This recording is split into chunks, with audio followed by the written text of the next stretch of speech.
everyone. So let's go ahead and get Caucus started. Overall, we have a very short agenda for tonight's meeting to go over. We actually have nothing for first reading this time, so we'll enjoy that there was no study session this month and that nothing for first readings to prepare our brains for the next several months as we go into the PFM reports and start gearing up for the budget. But I did want to start out to see if anybody had any questions on the items for final passage. It looks like we have mostly appropriations that are going to be under the final passage for the final reading tonight. But if anybody had any questions there.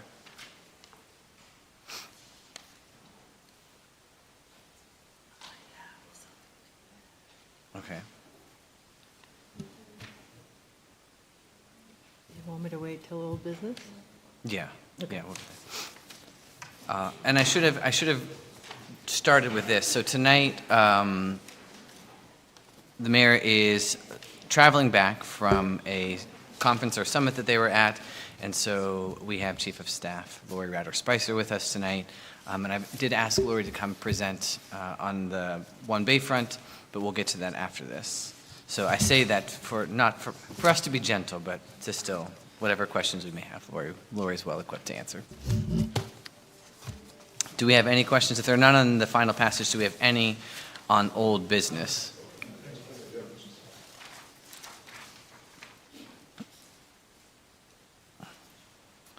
For the one item I did want to bring up, sorry, Lori, I know you're being so patient, that we did receive a response from Matthew Falcone for the item that we had tabled, so we pulled it back.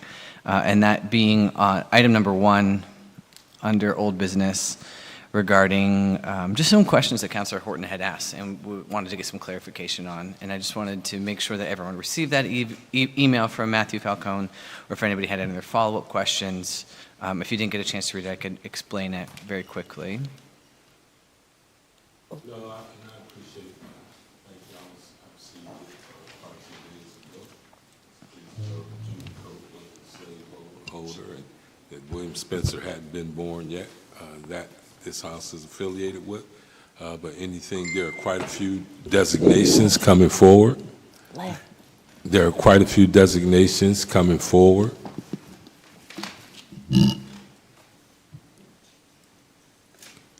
I can't, sometimes I can't chew bubble gum and walk at the same time. I have ADHD, I'm very easily distracted. You got to hold my attention or I'll be daydreaming or something. So, case in point, what was I saying? So there are several designations coming forward. Thank you. Yeah, thank you. Yeah. I would appreciate it, and I think I mentioned that to Mr. Falcone, that if any of those ancient 1800 things come down, I appreciate it if they would include that in the dossier or whatever they're presenting so that we don't have to inquire. I don't think that's an unreasonable request, particularly in the space and time we find ourselves in. And I would much rather have it done and have it be more seamlessly than to have it discussed out here, and we could just do that. That would go a long way for me. And with that said, I see that we have a lot of historical designations coming down of late. And there are some things associated with that. Could you try again? Siri's very rude, yeah. Sent for you on Monday, and here you come today. Yeah. And so, yeah, if they would just include that information on the front end of it, and then again, there's a lot coming down. And so there, I do understand that there's money associated or grant opportunities associated with all of that stuff too, but they seem to be coming pretty rapidly. And just as a new member, maybe it's just me, I'm slow. I like a little bit more time to kind of digest some of that stuff. Because it's not the big foxes, it's the little ones for me. And I don't want to do anything that set some precedents for somewhere else where it shouldn't be. And I know that he really does a really good job of putting that stuff forward. But quite frankly, trying to keep up with all of that stuff for a part-time job. I'm not a planning commissioner, and I do attend some of the blighted property zoning boards and that type of thing, but it's a lot to digest sometimes, and I don't want to just rubber stamp anything. I'm wondering if that could be part of the actual application process when we're looking, just to see, especially when it falls within a certain date or time frame, that we're making sure that we're also putting that in there. And then maybe that could also be, some of that work could be done by those submitting the applications and not falling all on Matthew as well. Great. I'll happily talk with him about that. I don't want to be approving stuff on the front end and then find out that requires the city to do something on the back end. And you all might be a little bit more versed in it or comfortable with it than me, but I don't know. And I would rather know up front than to find out, oh, well, your designation spring-loaded this, and now you're required to do that. So that's just me. Yeah, and I think transparently, this is, I think, the most forward-facing process that, I mean, since I've been on council, that we've kind of gone through, where we've got to see the whole process and get the whole packet layout. Not that we haven't done historical designations, but I think that there's just a bit more information that we're receiving as council, so I think that that is important and absolutely should I be done. think in light of some of the other things that have gotten going on, I think more information, and it just, nothing should be of that urgent, of those type things that we can't slow down and take our time. I think that just from an outsider looking in, and even from over at the county, when those things come down, here I'll give you a big for instance, the library lease. It came down. It did kind of what it did. In first reading, people didn't even understand it. They tried to overturn it, and it wound up being litigated. And that's just something that a simple thing, someone should have understood, that it was not only that they were leasing it to Gannon, but that they were, in fact, giving it to them for $7 a square foot. And yeah, I'm ashamed to say that I didn't know that, you know. Well, I think these are all very valid points. Of course, I voted no anyway. Council President. Yes. I think just to go along with Councilor Horton's point, I guess it makes sense to have the information up front, because if you pass something and then someone comes up and says, hey, I was doing some research on my own, and did you guys know this? But you've already passed it, you know what I mean? So I think it just makes sense so that someone else from the public might not come and say, hey, I didn't know, did you see this? I don't know if you guys knew this, or, you know what I mean? So. Mm-hmm. No, I agree. And I'm not sure if you all saw, this is not on old business, but that since we're on the topic of historic designations, that City Hall is going through the process, but also that Matthew is going to be doing some tours, and that we were all invited to one of the tours so that we could also come in. I think it's the inaugural one. I think he's going to do like a run through, and so that if we have some feedback and stuff, just to kind of learn more about just the history of City Hall. And so that was in the email. Just make sure that you check and respond and let him know. That's pretty cool. Yeah. I do enjoy his presentations. He's a good storyteller. He is a good storyteller. He is a very good storyteller. Any questions, then I'll pull us back here with the other item that is on old business. I was just going to explain, but Chief Trott is here. This came before council in April of 2025, and it was passed. But it ended up that was for fire engine 11. And then they found out that fire engine 10 was worse. So they changed the scope of the work and made this the priority, and that is why it is under old business. And did I say that right? Would you be comfortable just kind of giving a little bit of, I guess, updating, because we do have some new council members, but also you have my brain that I don't really remember, to be honest. I think Lori explained it pretty well. We started out with engine 11, and then it turned out that engine 10 had started having a lot worse problems, and that needed to be done first. So we got engine 11 done. Then there ended up being a change order for some hidden damage underneath the old roof. And so I think this is just like a procedural thing to pull back the other one and make sure it's all stated clearly and properly moving forward. Remind me again, I know that we are in the process of doing, I think, some just like building audits, so to speak. I believe that's actually occurring right now. When was the last time we kind of went through? Do you have a kind of a status on just where some of the other ones might be? Or is that something that we're in the process of doing? Just so just kind of a heads up. We did, I'll say a roof audit probably 4 or 5 years ago, because all of the roofs were done in a short period of time, and now they're 40 years old. So we've been replacing the roofs, trying to do one a year. So this year, engine 11 will get done. Next year, engine 13 will be done, and then all the roofs will have been replaced. We do building upgrades. Last year, we did new windows and doors at 3 of the firehouses that had windows and doors from the 50s. So the building maintenance and upgrades are ongoing. It was, they last quite a while, but 2, when things are kicked down the road, then we end up with a lot all at once. And we've been working through these things for, I would say, good 6 to 10 years, and we're getting caught up as far as building maintenance goes, but you're always going to have that. Yeah. So the audits that are going on now, there's an audit for everything that the city owns going on. There's a physical security audit going on. There's a cybersecurity audit going on. Mm-hmm. So there's a lot going on right now. Okay.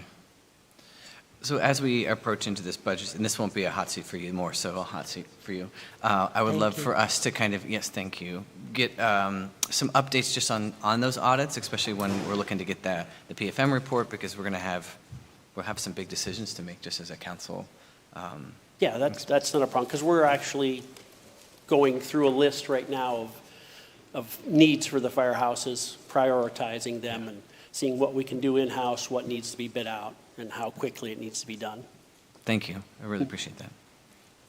And we just put this on, for the sake of transparency, the award for the first one was $87,936. It only went up almost $2,000.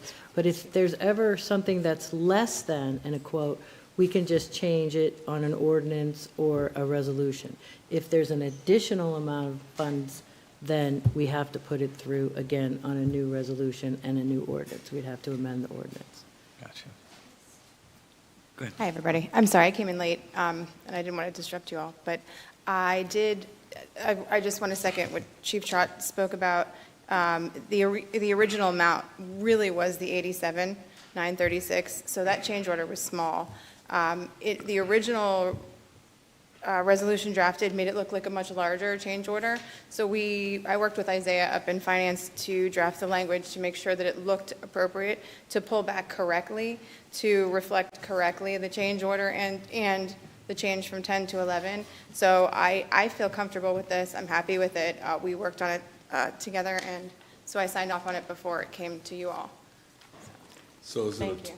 totally separate resolution or ordinance, or is it just an amendment? Can we just amend it? I think because it's an increase, it has to be a new resolution. But yeah. Plus, it's explaining it. There's one other thing, just, so everybody understands. Just to be clear. The Yeah. reason it was more expensive for engine 10 is it's a totally different roof. It's a larger roof than engine 11. So that's one other reason why it went up. Yeah. Thank you. And having it be a different roof, having it go up in less than $2,000, that's pretty good, especially with In a year. today's economy. All right. When we look down then, any other questions on old business? Are we comfortable moving into the new business? Any questions then on new business that we see?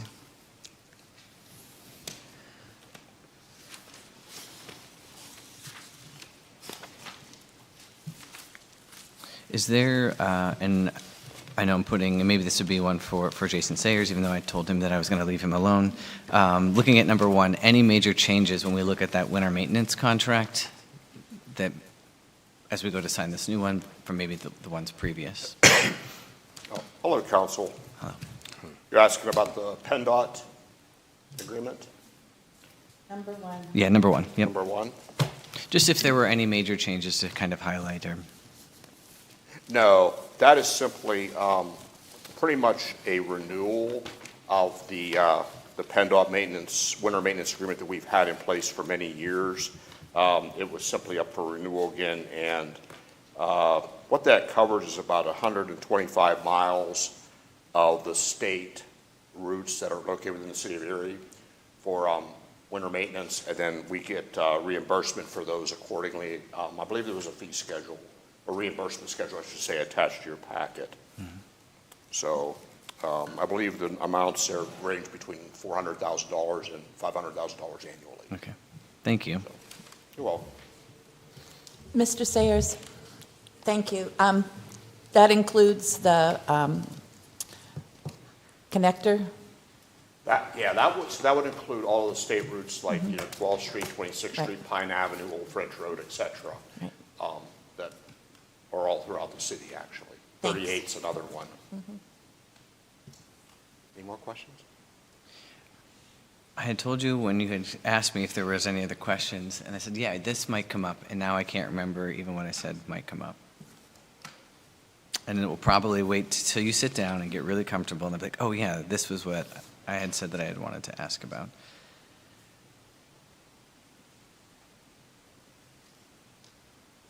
The contract that is being awarded for the Miller Brothers, or Phase 2. Okay.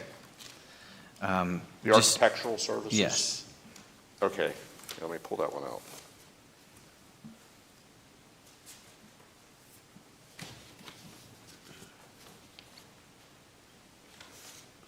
So that's number 5 under contracts. Any particular So just just an overview? Or?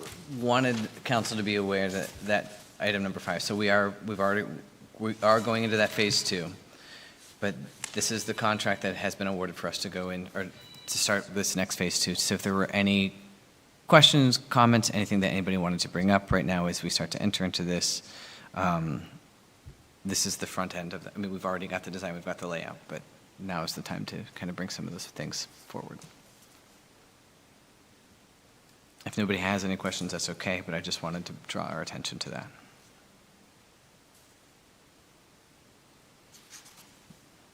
We did give a pretty thorough presentation to council. I think it was back in February of this year on Phase 2, so, and the project as a whole. Yeah. And there was a bid out? There was, for this particular item, number 5, there was an RFP, request for proposals. And so we did publicly request those proposals. I believe there were 5 that were submitted. And this doesn't have to be on our agenda or a presentation, but as we kind of wrap up that Phase 1 and go into that Phase 2, if we could just get a little bit of that cost breakdown, just for as like a summary of like, here's what we had projected, here's what we ended up spending, because I knew that there were some change orders that came through at that point, we just had to shift around, just so we can kind of see like, if, or were we trending in a certain direction, or are things coming in more expensive or less expensive, just as an overview would Just be like great. a cost update. Yeah, that would be Okay, great. sure, we could do that. Thank you. And while you're up here, so, we have people that come and talk about the berms in the snow days that we have and how they block pedestrian sidewalks at times. Does that contract mention how they plow? Under new business, winter maintenance, Resolution Yeah. 1.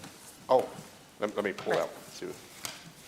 I followed Kathy's brain there. It's Thank okay. you. No, you're good.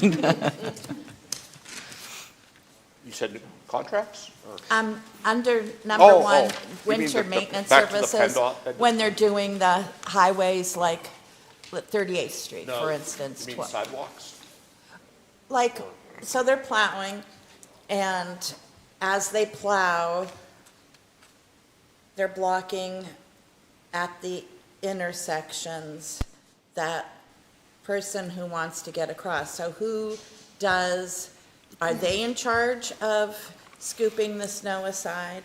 Or, No, they, like 38th and Old French, Value Home Center. So is Value Home Center the person that has to do the cleaning of the sidewalk there on 38th and French? Or does the person who's plowing do it a different way? that's correct, the Value Home Center. It gets a little complicated because, like, not to get into too many specifics about specific properties, but a lot of them hire private plow companies to plow out their parking lots, and sometimes those private plow companies push that snow in maybe some places where they shouldn't, but in many cases they're trying to do the best they can. But ultimately, it falls back to that property owner to make sure those sidewalk areas are open Right. at the corners and across the frontage as well. Even on the streets that PennDOT does, Well, the yeah, highways? correct, but these streets are actually ones that the city, this agreement is actually the city's going to do those streets, Okay. essentially for PennDOT. Okay. So our plow drivers do those roads. Oh, The city thank does. you, thank you, thank you. All right. Any other questions for Mr. Sayers? All right. Now I think we really will leave you alone. Thank you. Yes, thank you. All right. We do have 2 appointments. If we look under committee reports, this is something that we had requested that the administration do and that we are doing as council, that we are putting any appointments that are typically, that we're not voting on as council, but we're putting here for transparency reasons so that the public can see, and if they were to search, they can see who's being appointed. We have Sarah Morrison and we have Janae Alexander being appointed both to CAFE. Just wanted to draw our attention there. All right. Well, if we don't have any other questions on agenda items, I would like for us to go ahead and get an update on the One Bayfront from Lori, if that is okay with everyone. Great. Thanks for having me tonight, everybody. It's good to be here with you. I am delighted to be here on behalf of the facilitating team for the One Bayfront planning process. So I'm going to just kind of walk through an overview of what this process is, why it's so important, and in particular, I really want to focus in for your benefit and the benefit of the community who are attending and watching later on the community engagement component of this process, because that really is key to the whole thing. So want to step back, and I will say I'm going to do kind of high level. We can do questions at the end, so if there are specifics that you want to dig into, we can do that. How did we get here? You may recall the mayor, before being elected, was talking a lot about the importance of a master plan for our waterfront. You know better than anyone that the momentum for new investment along our waterfront is alive and well. There's a lot of opportunity and investment happening right now, and what we do not have is a unified plan and vision, and not just a unified plan and vision, but one that is shaped and informed by the community. So there are many, many plans that have been put together that impact and shape our waterfront, but most of those have been almost exclusively led by individual organizations or companies.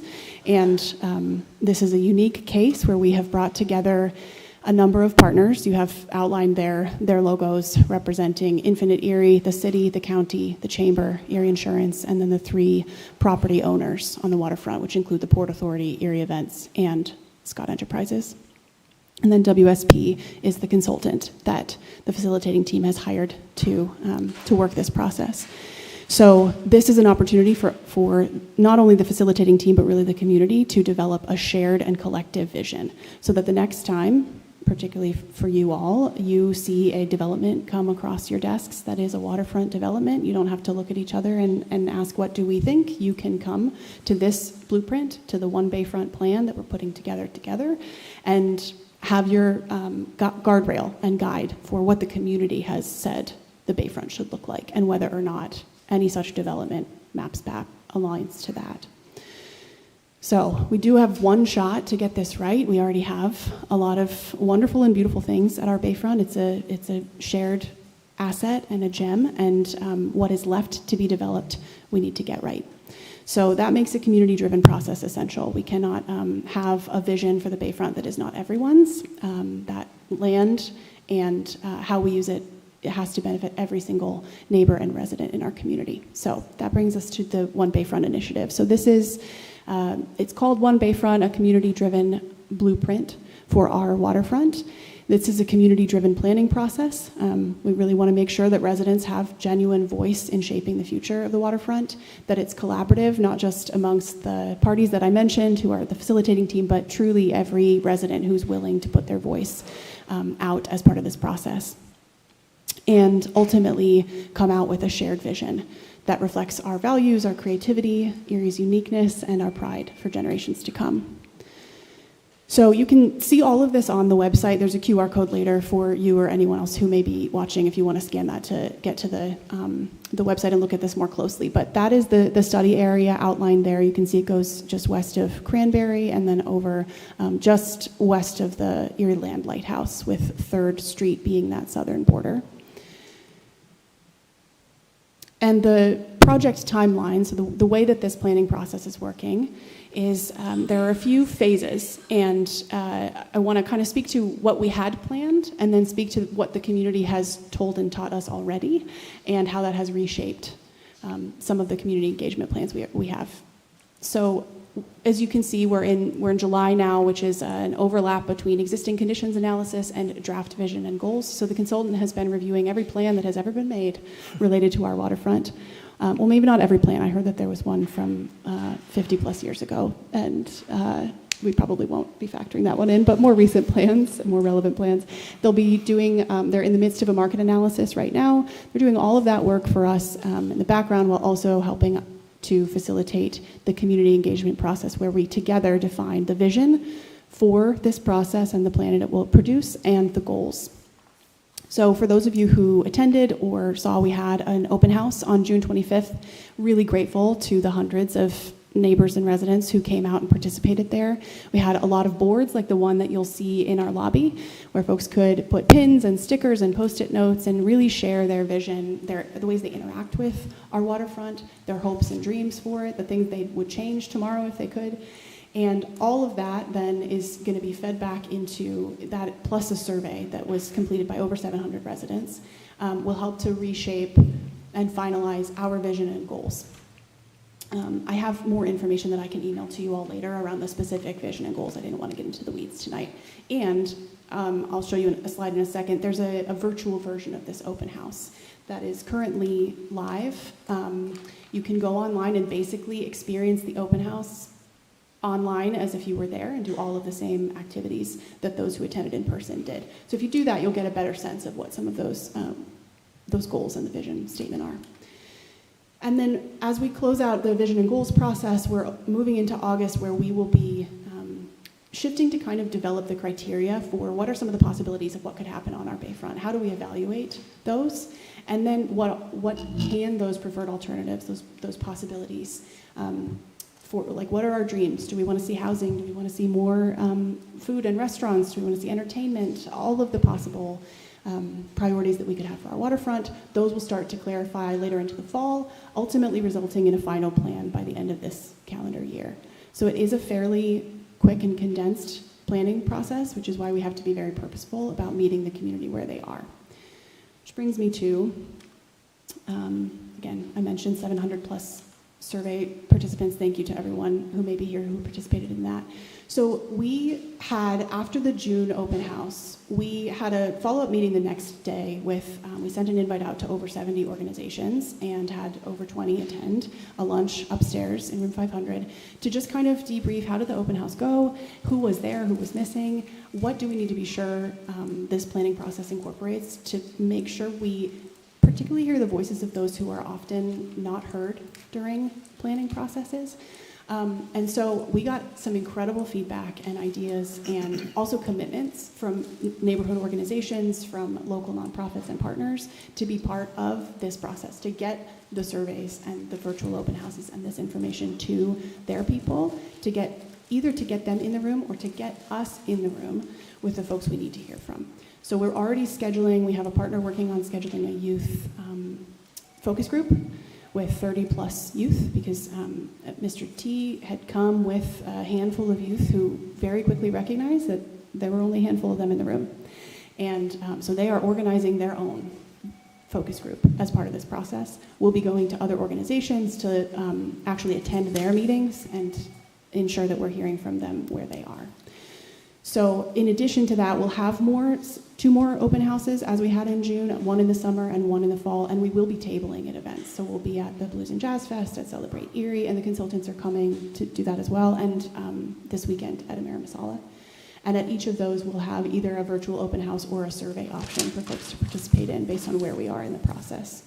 But again, just wanted to really communicate to you how important it is on behalf of the mayor's office, but really all the partners involved, that everyone who wants to be part of this process has an on-ramp, and that on-ramp is accessible and clear and easy to access.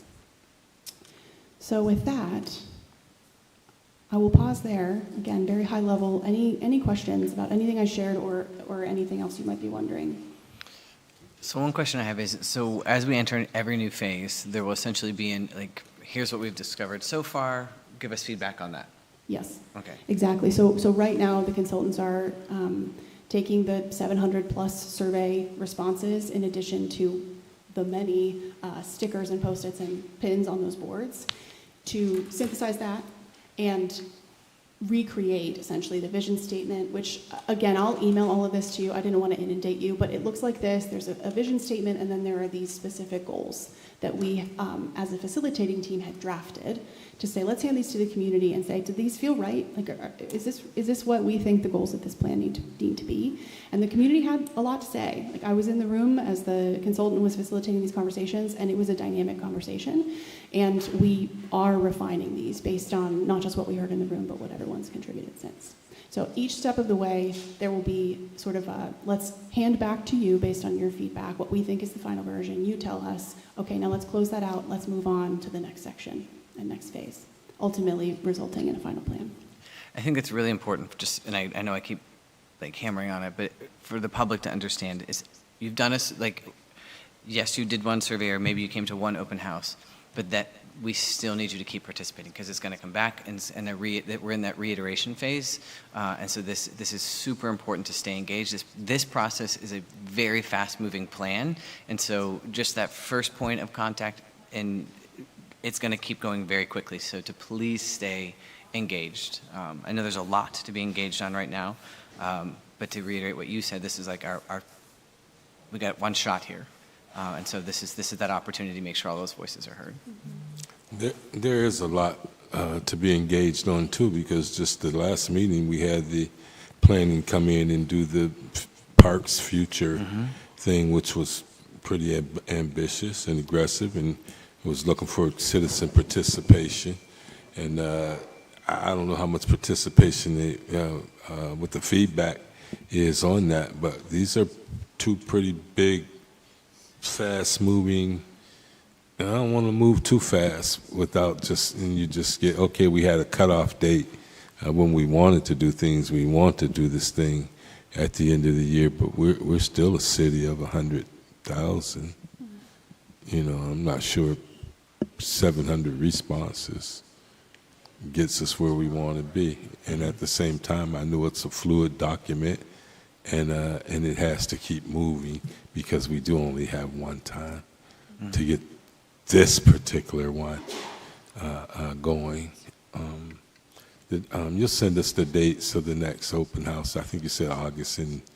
Yes, they're not set yet. So okay. As soon as they are set, we'll make sure we communicate all of that to you. And as we get kind of mid-phase updates from the consultant, we can absolutely be sharing that with you. Thank you. Awesome.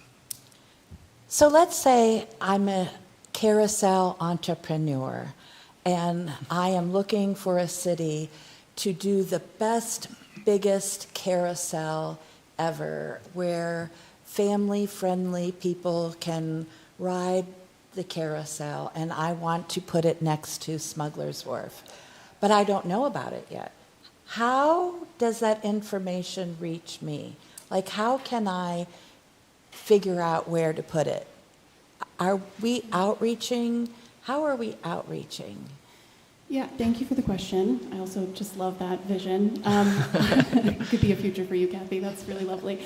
I think that I would actually take a step back and say that comes later, what you've just described, right? So the community first has to say they want a carousel before we have any interest in going and finding someone who deals in carousels.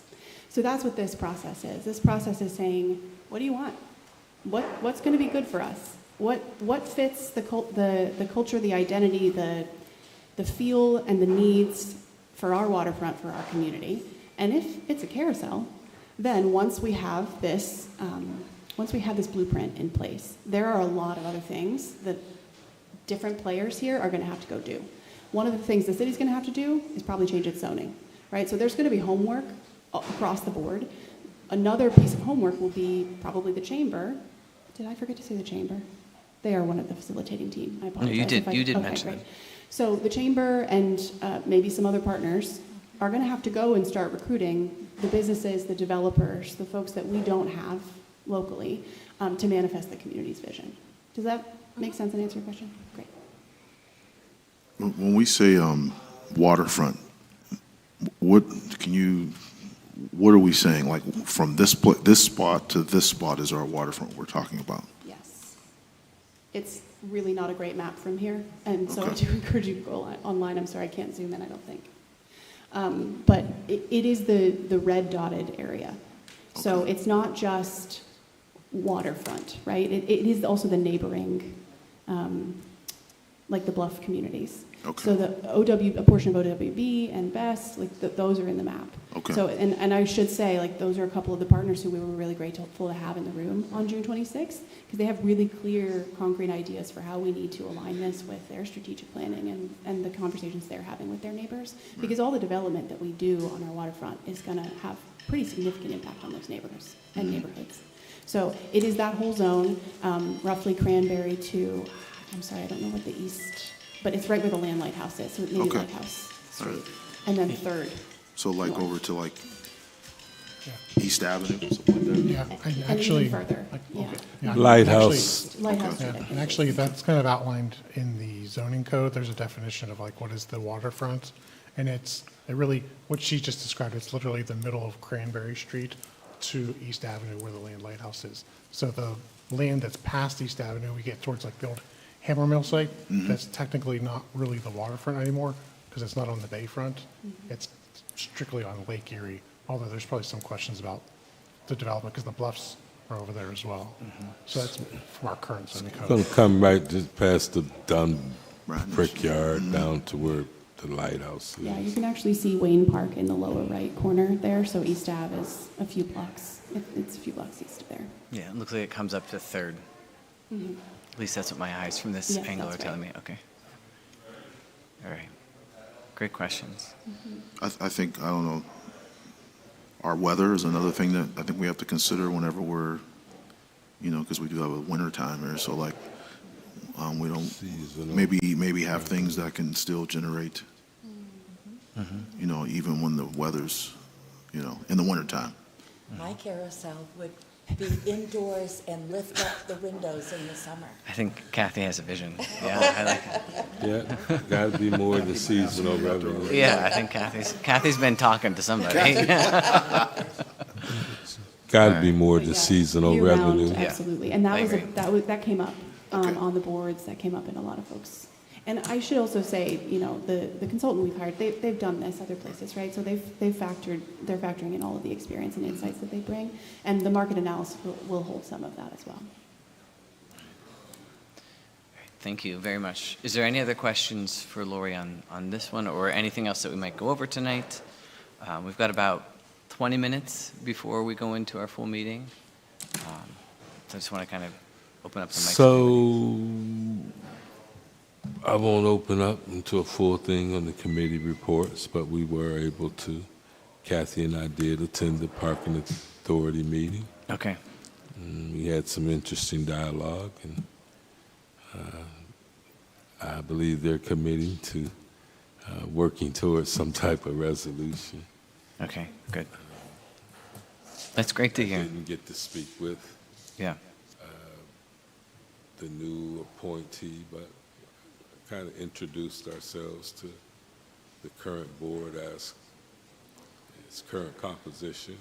Talked briefly with Attorney Marsh. His dad actually was my parents' attorney.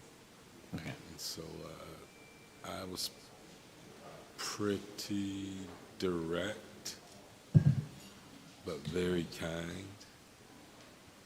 And there was I left little room for ambiguity. And it was kind of, I even had the opportunity to use some of the public's comments here. I don't think they can hear you. I'm getting waved at back here. I even had the opportunity to use some of the, I ain't want to hear. Yeah. I had the, I realize what you're doing. yeah, I had the opportunity to use some of their comments, namely, I wish you all could see the look on your face right now, is what I told them. And we had a little smile about it. I know Tom, I know Ken Gamble, and I know John Viola. I reminded them that we're team members.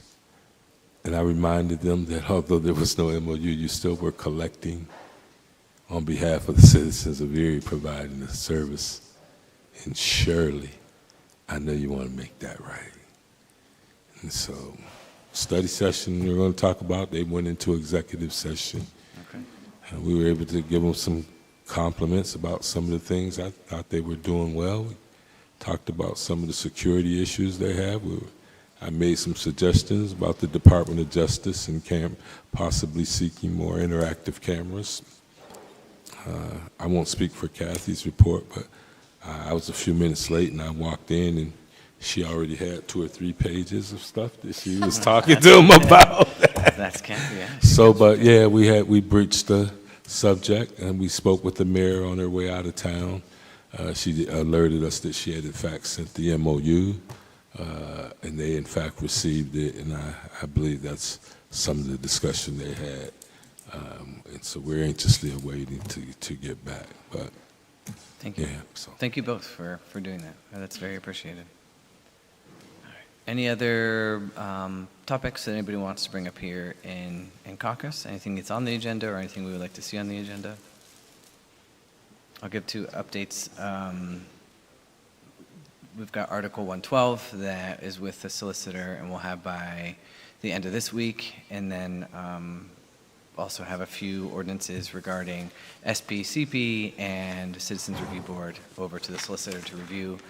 Being that we are a preemption state, there are a lot of rules that we have to follow, and I don't want anyone to trip up on anything and to not create something that's a letdown for the community as a whole.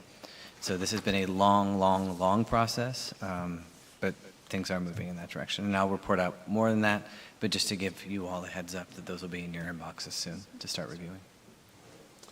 Well, I'm sorry. No, Oh, go ahead. No, I defer. No. I just want to say thank you for your support about the post office. I wrote the letter, asked you all, we got unanimous support, so it's being sent out to the concerned parties. Thank you. Thank you. Thank you for taking the initiative on that one too, Kathy. Appreciate it. I'm continuing to, I continue to receive calls and inquiries as to the status of the, and I haven't spoken with Rick, with Chief Laura about it. I just believe in letting people, giving them the space to conduct their investigation, but I continue to receive calls about the young man who was hit by the cruiser on the bike and the way that was handled. So Same. Yeah. duly noted. Thank you. All right. Well, we have 15 minutes. We don't have to take up that full 15 minutes because we can reset, give everybody a moment to stretch because I think we will have a very busy evening. And then just for individuals who are coming in, and I'll say this again when we get there, because we have lifted to make more space, just know that noise carries. And it gets really loud up here really fast. So as people are coming in, if we're talking in the audience, it makes it really hard for us to actually hear up here. So you won't hear us and we won't hear you. We'll just hear everything because it's really bad acoustics. But I'll say that again once we start to get more full. But just so everybody knows, these aren't great acoustics in this room. So thank you.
this meeting to order.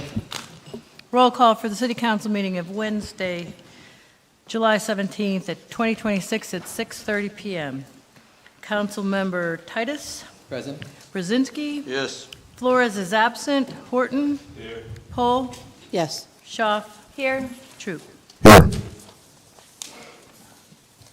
All right, at this point, we will stand for the Pledge of Allegiance, and but first, led by a moment of silence. As we stand, I would like for us to, I'm going to mic pass here in a second, but to also acknowledge Miss Snowy Crosby, who passed away this week. Thanks, Council President. Just want to say, as you're in the moment of silence, think about our entire community, because you see some of the things that are going on in our community. There's a famous song that talks about how people have a smile on their face, but you never know what they're going through inside. So just remember our community. I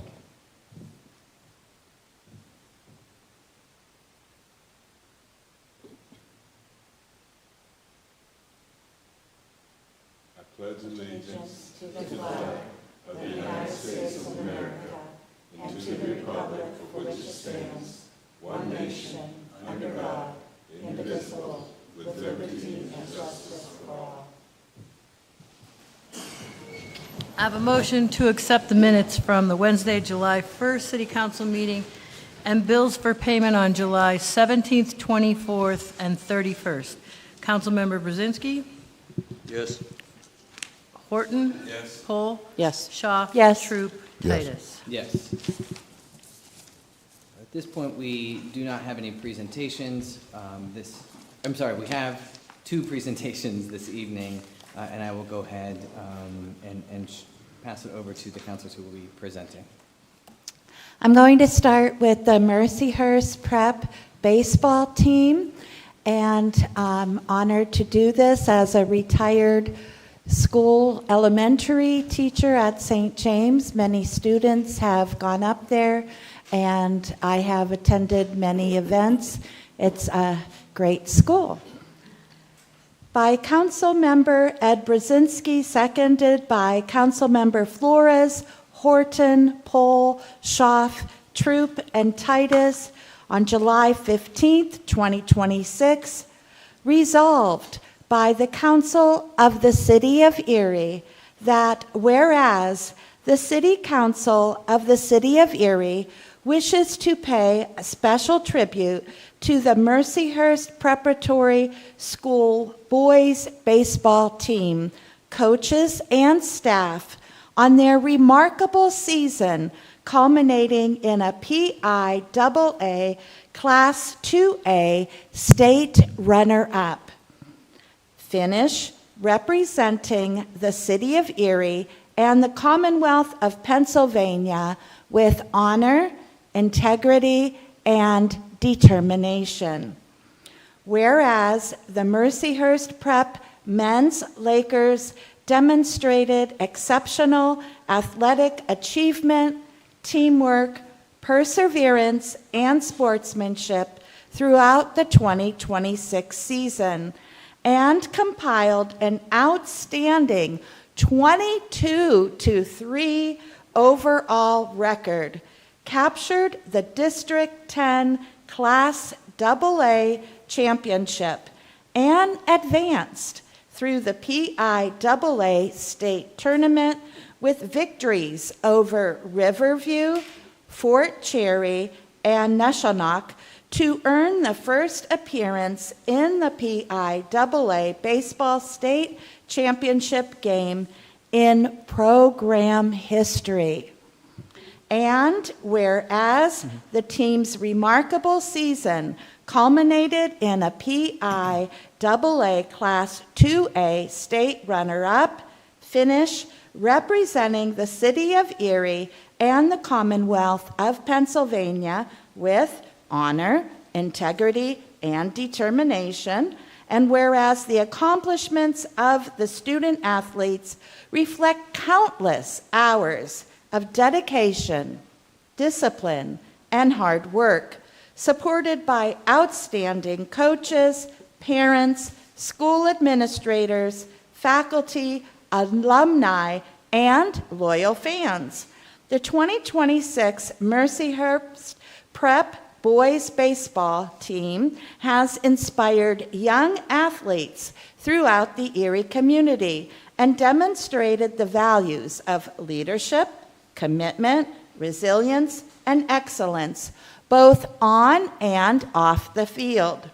Now, therefore, be it proclaimed that the City Council proudly recognizes and congratulates the 2026 Mercyhurst Prep School Boys Baseball team for its historic season and for bringing distinction to Mercyhurst Prep Preparatory School and the Erie community.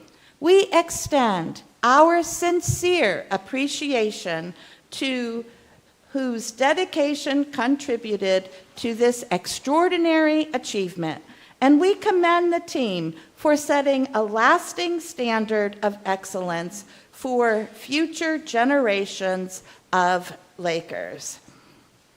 May I? Sure. Looking to have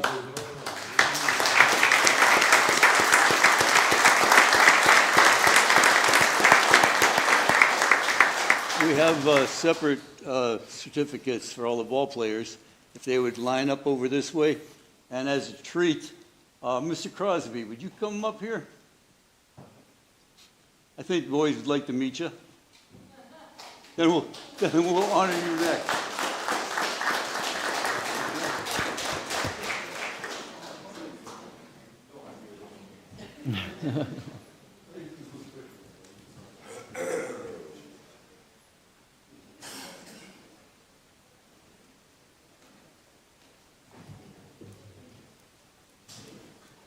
Thank you.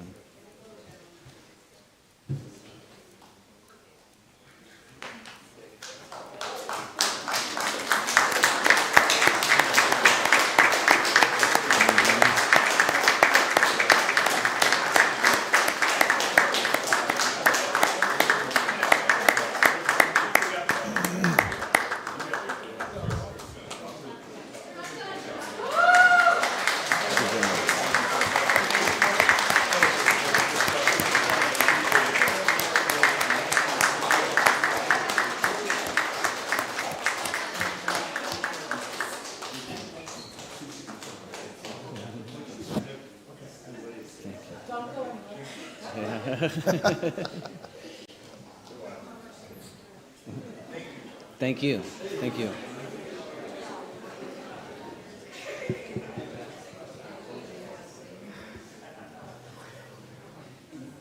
Hey, Coach, want to say a couple words?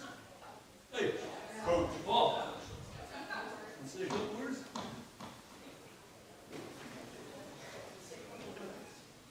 Randy.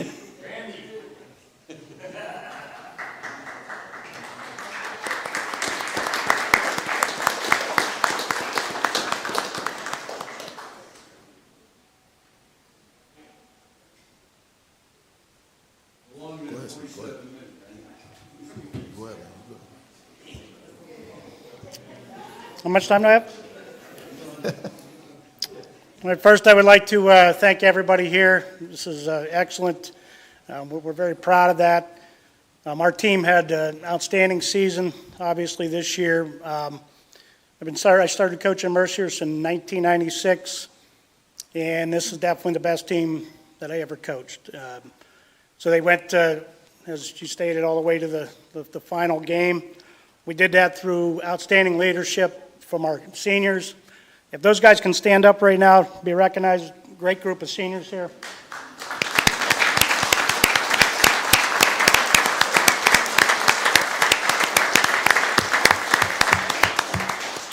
Truly remarkable, the leadership and their skills on the field and off the field, just tremendous people and just a great team all around. Couldn't be happier. Our coaches were outstanding, all the hard work that they put in, everybody that it took to get this far.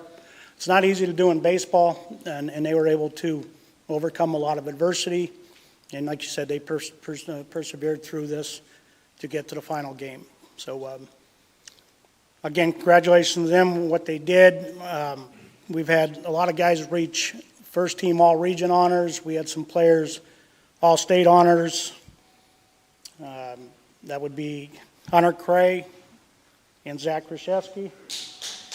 They reached the All-State. If Zach Kraszewski could stand up right now, he was voted the All-District Player of the Year. I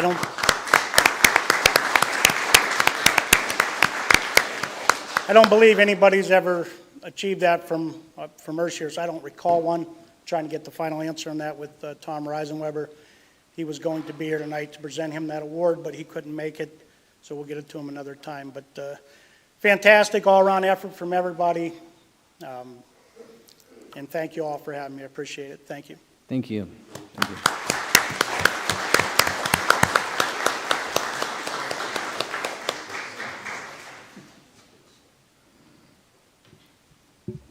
Thank you. Good luck next season. By Councilmember Ed Brzezinski, seconded by Councilmembers Flores, Horton, Pohl, Schaaf, Troop, and Titus on July 15th, 2026, resolved by the Council of the City of Erie that whereas Cliff Crosby, a native of Erie, Pennsylvania, has distinguished himself through excellence in athletics, education, public service, and community leadership. Cliff earned a full football scholarship to the University of Maryland, where he became the first member of his family to graduate from both high school and college, earning a degree in family studies. And whereas Cliff achieved the highest levels of professional football as a defensive back for the St. Louis Rams and Indianapolis Colts, earning the title of Super Bowl champion. Following his retirement from professional football in 2004, Cliff Crosby dedicated his life to inspiring and empowering young people by becoming a nationally recognized motivational speaker, young advocate, and mentor, using his personal experience to encourage students to make positive choices, set meaningful goals, and overcome adversity. And whereas through his actions, Create Your Tomorrow, ACT program, Cliff Crosby has positively impacted elementary, middle, and high school students throughout the East Coast, promoting accountability, academic achievement, leadership, and community involvement. Cliff Crosby has continued his commitment to public service by earning a master's level degree in psychology with a concentration in behavioral health and serving as an intelligence analyst, a captain for the trust powered by the NFL Players Association, a motivational speaker for Caron Treatment Centers, and a dedicated advocate for the underserved communities. And now, therefore, be it proclaimed that we hereby recognize and honor Cliff Crosby for his exceptional achievements, steadfast commitment to empowering youth, and lifelong service to communities throughout the nation. And if I may say something, I attended a PALS event a year or two ago, and you were the speaker, and you really had shared your story personally with everyone there, and it was so inspiring. Thank you for all that you are doing.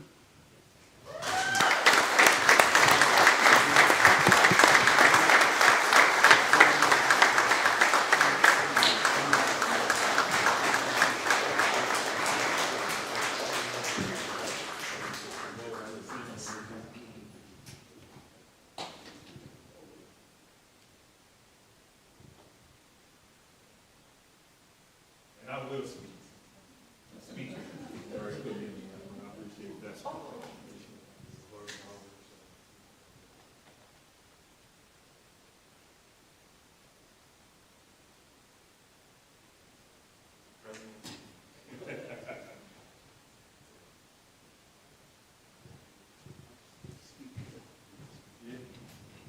seat? Yeah. Oh, you can stand there. This way.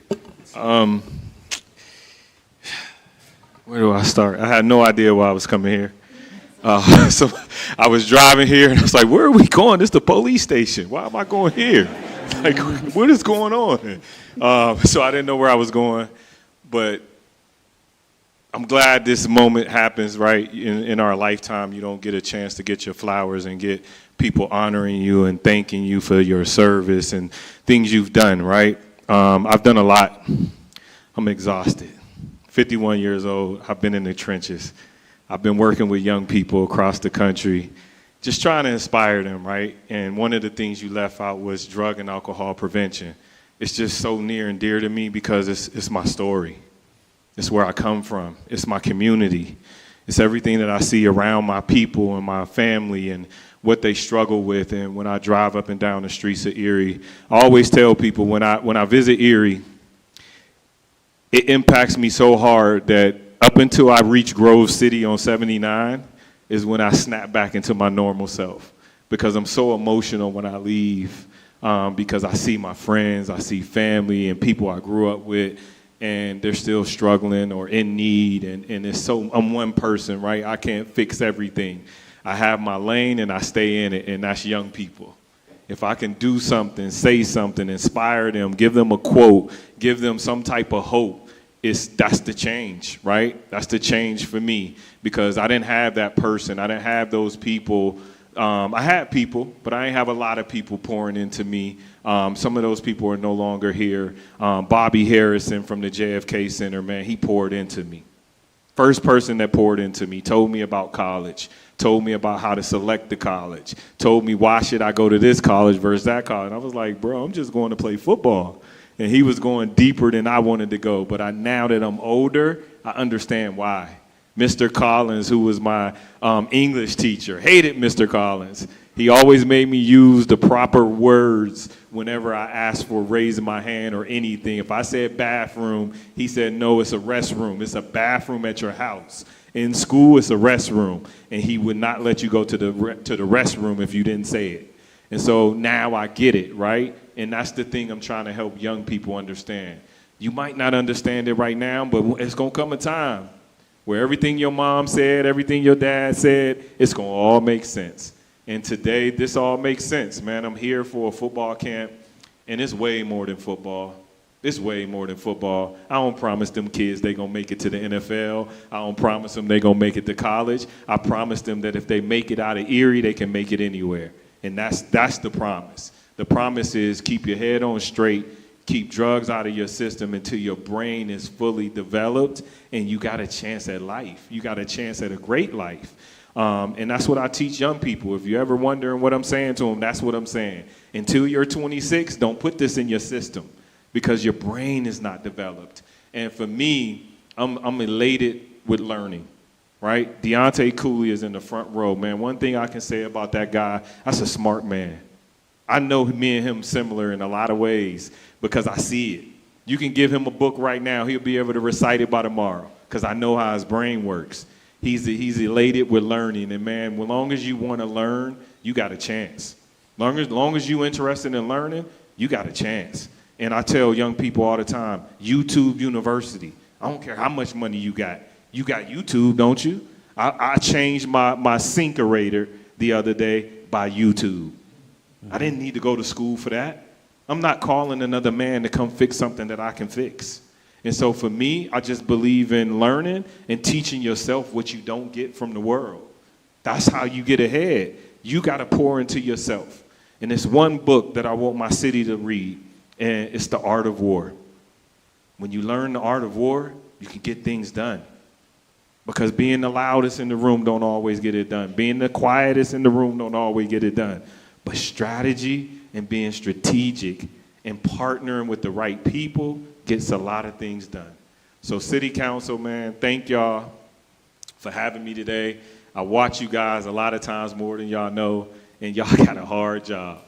Y'all got a hard job, and Miss Dr. Titus and Mr. Brzezinski, man, I love this guy. And I was disappointed too, right, when I saw that, man, because I look up to that man. That man taught me a lot. That man taught me college. That man taught me how to come to school and put my guard down. He taught me how to come to school and learn. I learned a lot from Mr. Brzezinski, man. And Mr. Brzezinski, you don't know that impact, right? But I just want you to know that it's there. That impact was there, and you made it. And you made it because you got time to learn me and understand who I was and what type of community I came from. I thought you was black for a long time, right? And so he helped me, man, and I'll never, ever forget that. I'll never forget that. And I just want to let y'all know, man, anything I ever did, 814 was in my blood. It was in my blood. There was nothing I was going to do to embarrass this city. There was nothing I was going to do to embarrass this city. I felt like I had the whole neighborhood on my back when I left here. I felt like everybody was counting on me, looking to me, and they didn't want me to mess it up. And I said, I ain't going to mess it up for my city. Nope, you couldn't pay me to get in trouble. Because I said, nope, my whole city and my neighborhood is looking at me. People were inspired by me when I played. My family was a better unit when I played. So all those athletes back there, man, you don't know what you're doing to your family by being a part of sports and being in sports. It really does bring a community together. It brings a family together. I see people in the audience, Malcolm Pulliam. I just went up to him and I said, man, bless your heart, man. You doing God's work, right? Because I don't want that job, Malcolm. I don't want your job. I don't want to do what you do, but I respect what you do. And somebody has to do it. Somebody has to do it, and you the right person. And to Matthias, a guy that I saw at my football camp 7 years ago. Matthias, stand up. He went to Erie Cathedral Prep, graduating. But that kid right there is the reason I do my camp. I remember the first time I met his mom, and she said to me, he wants to quit. He does not want to stay at the camp. It's the second day. He doesn't want to come back. And I went and had a conversation with him, and from listening to his mom, it changed how his perspective, right? It changed his perspective, and I told him to see it through. You start what you finish. If you don't got the strength to start it, to finish it, don't start it. You start what you finish. And my family is going through a lot right now. I'd be remiss if I didn't mention that. And everything in me wanted to be like, give up on this camp. But I was like, nah, I got to start what I finish because it's bigger than me. It's always bigger than us. And we got to understand that the young people are watching, and we all have a legacy. So just continue to remember what you want your legacy to be. All right? So with that, I'm going to end because I can talk all day, Ms. Schaaf. I can talk all day. You know that. Mr. Horton, I respect you, and I got a lot of respect for the work you're doing in the community. And Mo Troop, a quarterback that I played with at Erie Central High School. I hated this guy when he played football. He was the big, strong quarterback. He was the best quarterback in the league. And so, Mo, I got a lot of respect for you and the work that you do. Keep posing the tough questions on social media and getting people to think.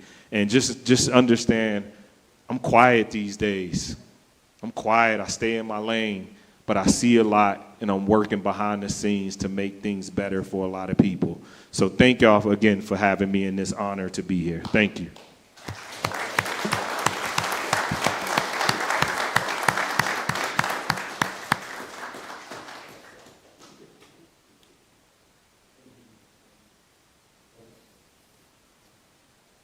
Appreciate y'all. Thank you. Thank you.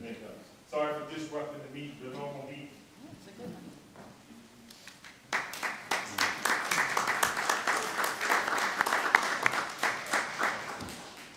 Council President, do you mind if I just say something real quick? Go for it. I just want to say to the baseball team, congratulations, because, playing sports myself, I realize how hard it is to win one game. You know what I mean? So to get all the way to the state title, I realize how hard that is. My senior year in high school, we got to the Western Final as a football team, and we played against LeVar Arrington. His team was North Hills. He played for the Washington Commanders and the Dallas Cowboys, different teams.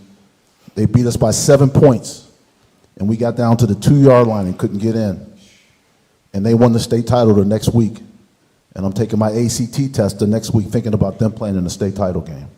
So I congratulate you for going. And also, it was special to me to see one of my former players on the staff too, Tom Danius.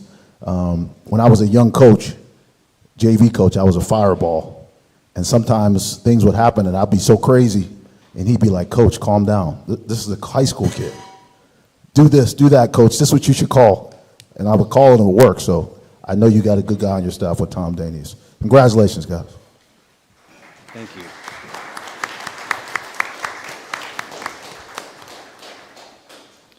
I get the distinct pleasure of being the person to bring us back to very abrupt. Is there anybody here for a repository sale?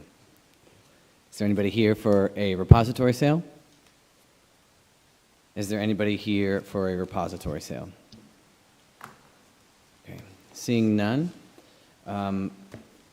we will go ahead and move into public comment. And as we start to line up, we're going to have public comment. You line up, our left, your right. Make sure you're signing in on the front up here. And before we get in, I am going to use a bit of a point of privilege. I know that we've done a lot of talking, but I just want to say that I'm here, I'm listening, and we're listening, and we're hearing, and we can see the frustration, and we're very aware of the disappointment and the distrust that's been voiced, and that we agree with a lot that we've heard. And I just want to tell you plainly what's being done, so hopefully we can speak to a couple of the things. I spoke to this in caucus, but currently there are a few ordinances that are under review right now with the city solicitor and will make their way back to council. That first being the Article 112, our rules of council that are setting clear standards of decorum for conduct that is expected from any elected official and how they carry out those duties, and making sure that that follows with state statute.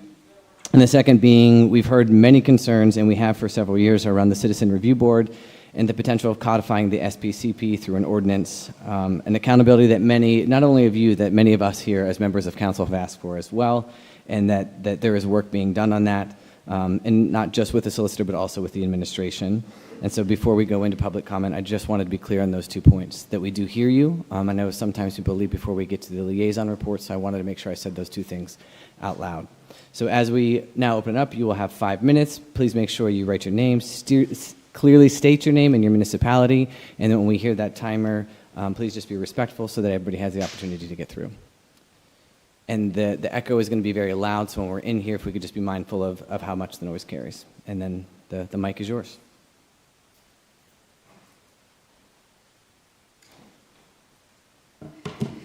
Hi, my name is Michelle Dovershaw from the city of Erie. You brought up the SPCP. I feel kind of sideswiped about that because I received an email saying it was put to the side and put on hold. Then I hear about a meeting. So that makes me feel like the transparency that's being talked about is not there no more. Because you can't tell one person, I'm going to put you on hold, and then, hey, we're having a meeting over here. What are you trying to say? What is that saying to the people that actually want to make change within the city of Erie? The people that sit up till 2 o'clock in the morning, reviewing video, getting phone calls from family members of people at 2 o'clock in the morning. With that being said, when we talk about police equity, we are not talking about giving special treatment to anyone. We are talking about ensuring that every person receives the same protection, the same respect, and the same justice regardless of the color of their skin, the neighborhood they live in, their income, or who they are. That badge they wear represents a promise. It is a promise that the law will be enforced fairly, that officers will protect life, and that every resident matters equally. Police equity is simply asking that this promise be fulfilled for everyone. Across our nation, many communities continue to ask difficult but necessary questions about disparities in policing. They ask whether people of different races experience police interactions differently. They ask whether trust has been damaged. Strong policing and police accountability are not opposing ideas. They go hand in hand. Every officer who serves with integrity benefits when the public has confidence in the department. Every family benefits when their encounters with officers and residents are guided by professionalism, de-escalation, respect, and transparency. Police equity means ensuring that police policies are applied consistently. It means collecting and reviewing data to identify patterns and address disparities. It means providing ongoing training in de-escalation, procedural justice, cultural awareness, and constitutional policing. It means investigating complaints thoroughly and fairly, regardless of who is involved. And it means being transparent with the community whenever possible. Communities are safest when trust exists. People are more likely to report crimes, cooperate with investigations, and work alongside law enforcement when they believe they're being treated fairly and respectfully. It also means recognizing that every interaction matters. A respectful conversation can build confidence. An unnecessary escalation can damage trust for years. That's what's going on in this city. I have gotten phone calls. I have seen it with myself. White people get pulled over for a brake light, bad tint. Cop walks up and says, hello, blah, blah, blah, show me your stuff. You show me your stuff. Here's your ticket, on your way, or sometimes a warning. I have seen it with my own eyes. At 10:30 at night, a man was pulled over, a black man was pulled over, and they called it for the tint. It's dark at 10:30. You can't measure tint at 10:30 at night. When this young gentleman said, no, you cannot search my car because you pulled me over for the tint, give me my ticket, and let me be on my way. And there is house cam video of this. He said, if you don't get out the car, I'm going to drag your ass out. He got out the car, still would not give consent for the search, so they have found it in their way to love to tow black men's vehicles. Tow them until they get a search warrant to search them. I don't know how that's right in any way, shape, or form. If I get pulled over, well, maybe not anymore, because I'd be standing on the wrong side when it comes to them.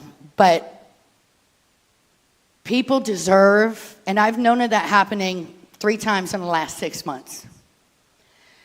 Then there was another report, I don't know if it's confirmed, another person hit today by an Erie police officer. I don't know if it was confirmed, but that's what I was told. When does it stop? And when can black men, black women, my sons, be outside without worrying about the police? Thank you.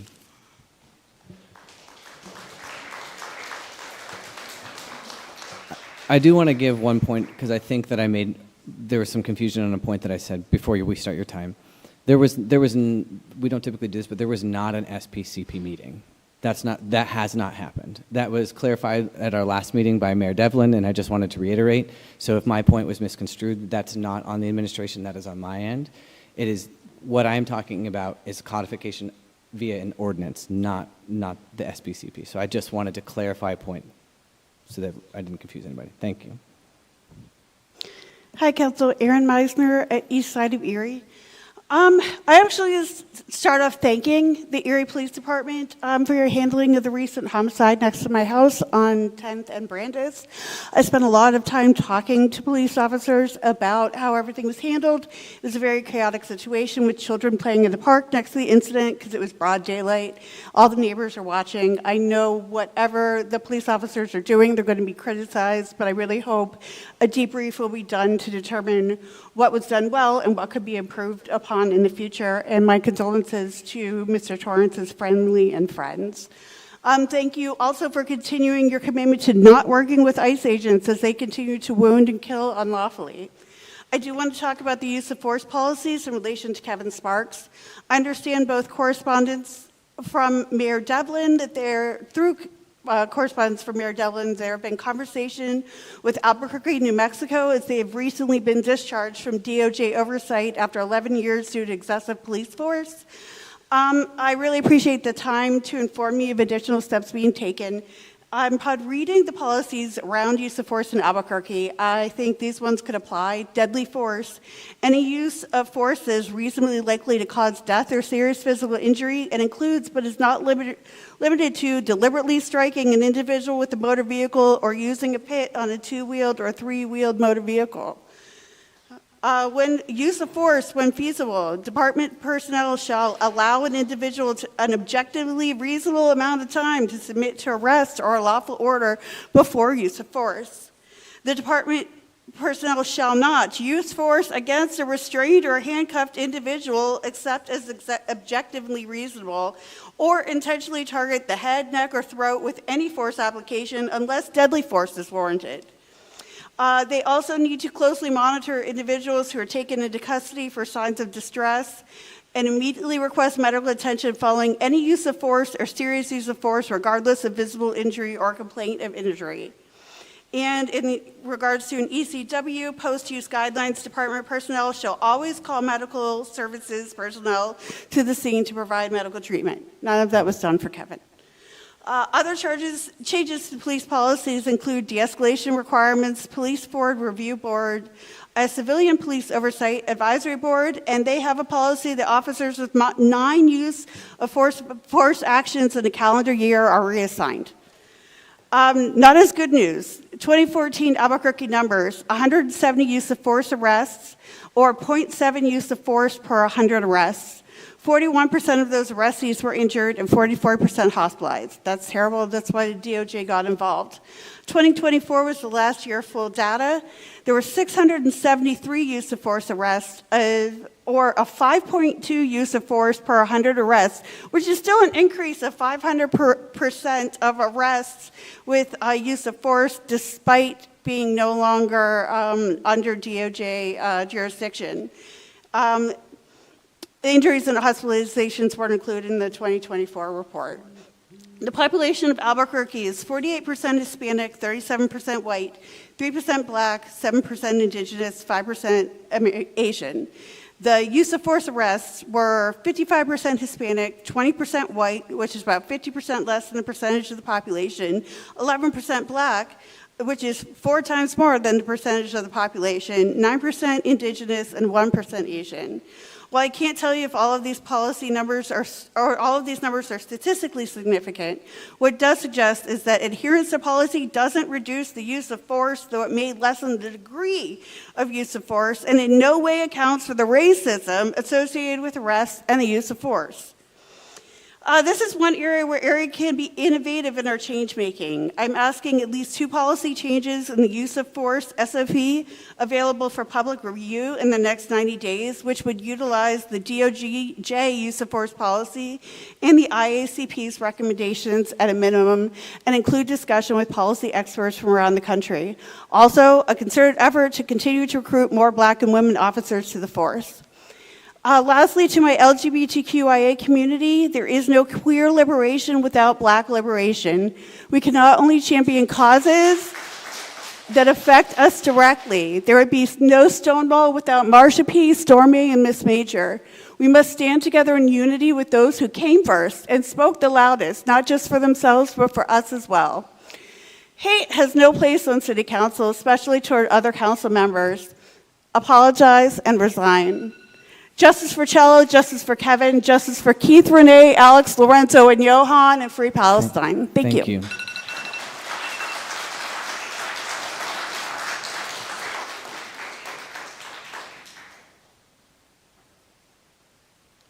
Good evening.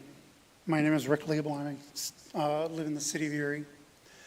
I found it interesting that a certain council member brought forth these recognitions tonight. I had to chuckle to myself thinking that that was going to help him smooth everything over. But this is not my first time at the rodeo.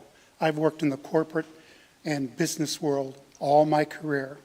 And what happened here a few weeks ago would not have ever been tolerated in a nonprofit or in the corporate world. They would have lost their job. And my question is, why the mayor's office and members of the city council have not demanded his resignation. This should not be allowed. He needs to go. He needs to go now. And the only people that are going to force him to do it are you. And I hope I don't have to come back here next month to say the same thing. Thank you.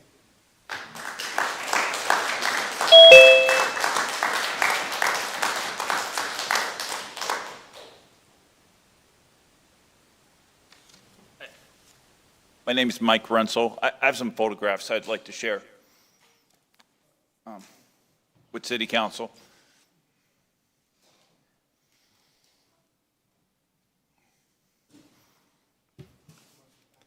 Yes. As you know, I've been here multiple times for the same reason. I finally got to talk to a supervisor at the police station. I told him what was going on. I told him a man with with a Confederate flag basically told me I'm not allowed to rent to minorities, that my house got damaged, my property got damaged, that my minority tenants lost their home, the other people on the other floor lost their home. And they said it was a civil matter, a guy chopping my apartment up with a machete and an axe and stabbing everything up. And I cannot believe that. It's ridiculous. I gave them the phone numbers of my tenants. There was no investigation, that's all. They said they're not going to do nothing about it. They showed up a couple times. They're more annoyed with me. And I come back and every saying, I wanted you to look at them pictures. That house could have burned down. The guy was ripping the wiring out of my house. If this was happening at a Gannon boarding house with a bunch of college students in that, would that be tolerated? Would it? Or would it be only tolerated to me because my low-income tenants live there?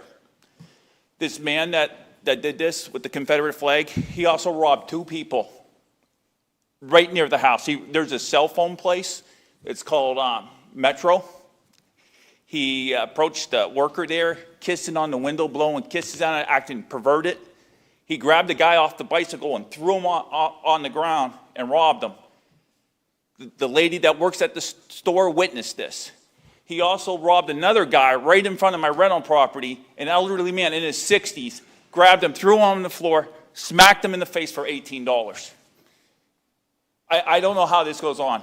I talked to the police. His aunt and his grandmother and his whole family is willing to testify against him. The police wouldn't even call. He's even threatened to cut his own family up and place them in garbage bags and set them out in the trash. And the police do nothing. And these are all low-income people. And how is it a civil matter when a man with a Confederate flag damages an African-American woman's washer machine intentionally, makes everyone move out, tells me I'm not allowed to rent to minorities, and the police do nothing? I had Dobridge come. He said there's at least $8,200 what he wants to fix. And then I brought a packet. I have talked to the district attorney prior, and they tell me it's not a civil complaint. It's a criminal matter as long as the damage is done intentionally. I brought a law, the crimes and offense code damage. It just has to be intentional. This guy intentionally damaged my property. I've been told I'm not allowed to rent to minorities. My nephew wanted to rent from me. He said, I can afford to rent at your apartment. I want to rent to you. And I told him about the guy, and he can't rent from me. Because you know why? My nephew, he has a black wife. And it's not safe for him to live there. And this is, I'm going to go to the federal government. I'm going to go to HUD Fair Housing. I'm going to go beyond the city here. The police have literally repeatedly turned their back on me. They did not interview any of my witnesses. They did not interview the woman at the store.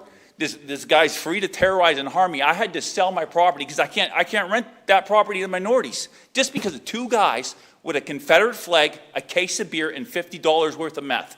And this is what it is about. The police do nothing. This is the axe this guy used to chop up my house. That I called his probation officer. I called Erie County Probation. I said, I want to speak to this guy's probation officer. I didn't even know he was on probation, but he was.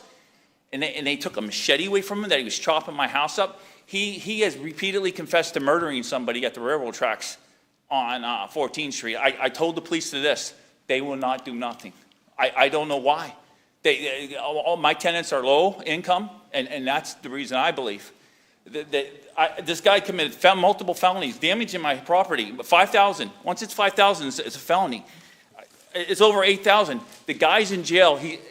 I can't even operate inside the city of Erie. I've been repeatedly assaulted by the same two guys with a Confederate flag can tell me I'm not allowed to go to church with minorities, and nothing's done. I'm almost wasting my time. So is anyone going to help me out? I can't find one cop in the city of Erie to do the right thing, to interview any of my tenants or nothing.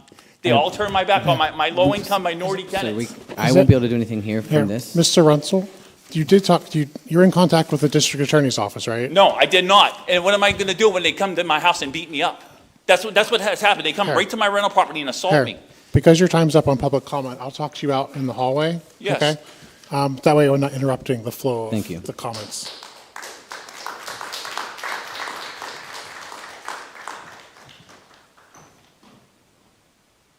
Yeah, I'm not sure whether somebody was going to get it down. Okay.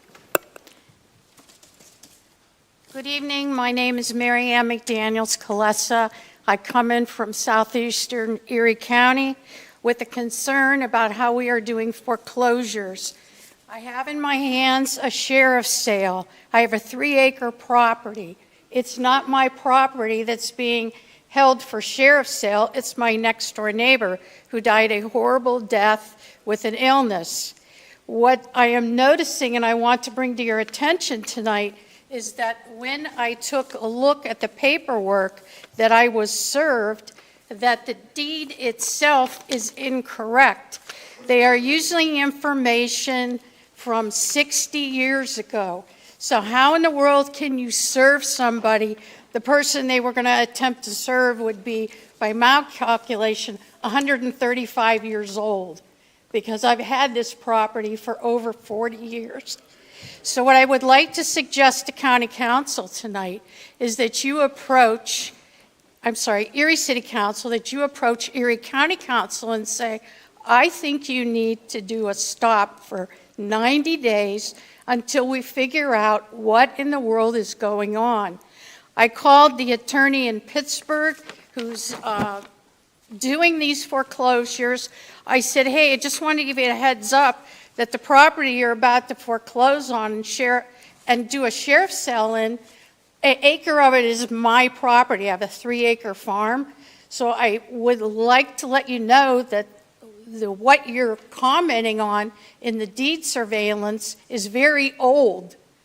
And I have paperwork, the recorder of deeds has paperwork, on the fact that the property, that what they used, I said, I don't know if these people were very lazy, just didn't want to get the job done, but there are 2 more microfiches, if you will, that show the deeds that they didn't use, which are current. So I think we have a real problem here, and it broke my heart when I saw the young gentleman, and I think it was his grandmother, that were removed from their property, because if they're doing the same thing to me, and I caught it, and I don't think I'm a particularly smart, card in the deck, then how could they have been served?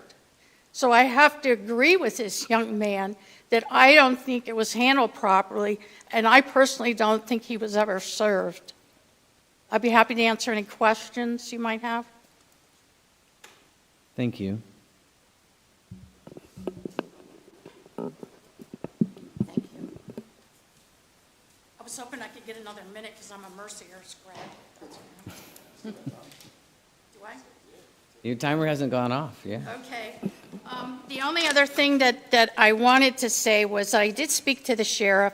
I believe that he is in compliance of what he's supposed to be doing with his job. He should not be blamed for what's going on because he's being directed by a Pittsburgh office, the VITTI, V-I-T-T-I. I spoke to them, and they said, well, you'll just have to get an attorney. or you just have to get your land surveyed. I said, sir, I have documents here that show that was done like a year and a half, 2 years ago. I said, you don't have correct information on file. I said, I don't know if the person who was doing this didn't know enough to turn a page, but I believe there's a lot of low income. My life has been spent helping low income, elderly, and disabled, and I don't believe that they're being treated correctly, and I think they're being taken advantage of. I have another family that told me that when they called this office, they said, well, you're going to have to pay for a surveyor, you're going to have to pay for an attorney, and you know, if you try and heirs collect this property, you're going to end up paying their car note that was repossessed, you're going to end up paying for their credit cards. And the people were like, oh no, I don't want to get involved, I'm scared. Well, they're intimidating the folks that they're attempting that are low income, in my opinion, maybe not particularly well educated, by a huge law firm that is not, in my opinion, doing things correctly by the book.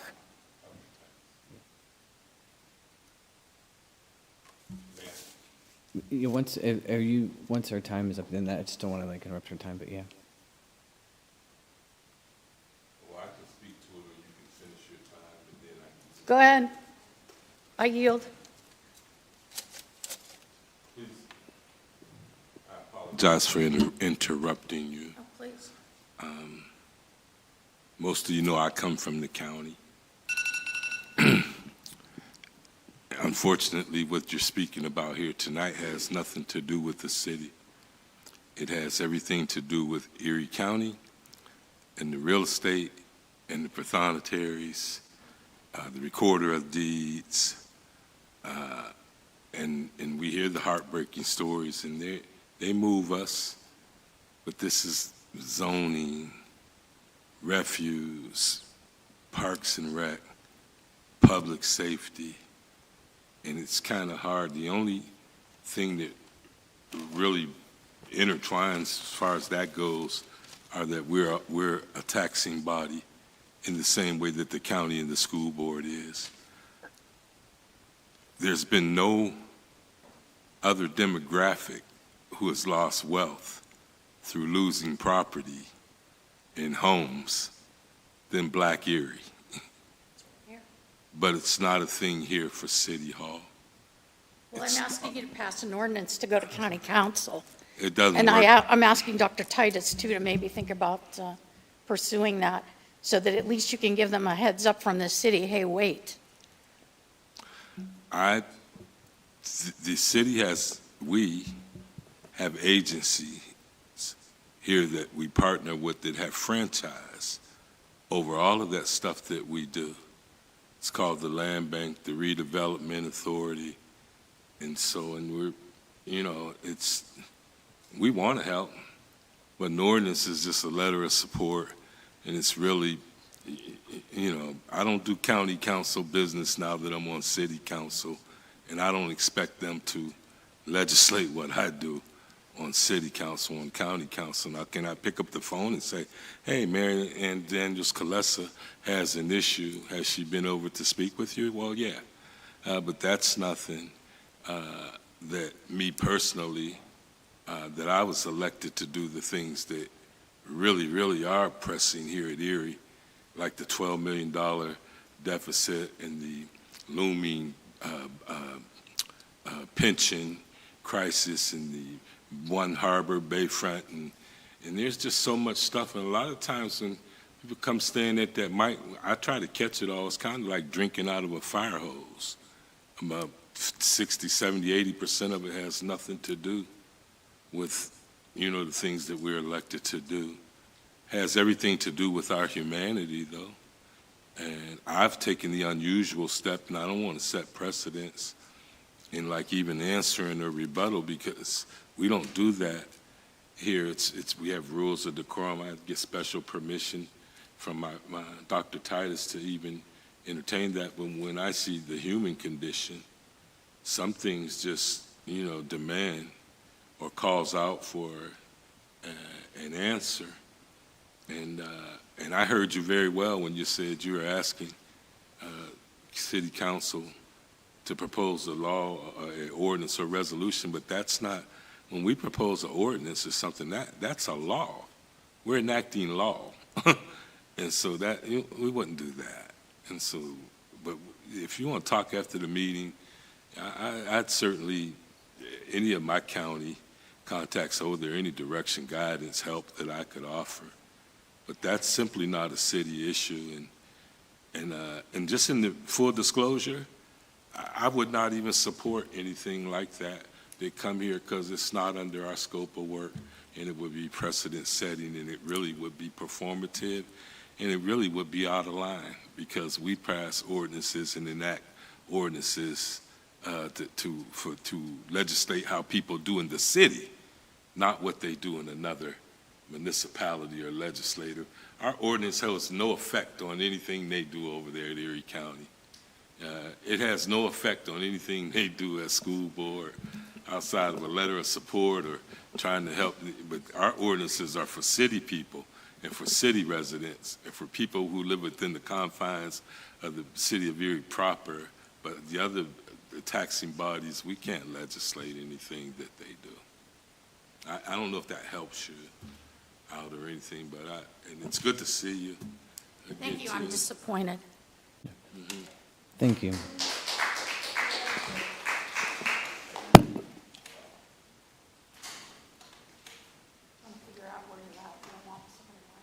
I could use some more.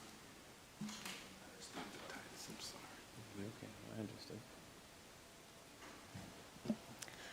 Hello, my name is Rye Witherow, City of Erie resident. I've come today to call into question the very duty and nature of our city council. I ask this not in a fit of judgment, but from a position of sincere concern. It is to my understanding that a city council is comprised of elected public officials, the duty of which is to act as a local legislative branch to ensure policy building, infrastructure reform, and the safety of the community that elected them. It is also my understanding that they are to be informed by the community in which they were elected to best understand how these exact calls to duty, such as policymaking, infrastructure reform, etc., can be created. I call into question how exactly our current council is doing that. I reiterate, this is not coming from a place of judgment, but sincere curiosity.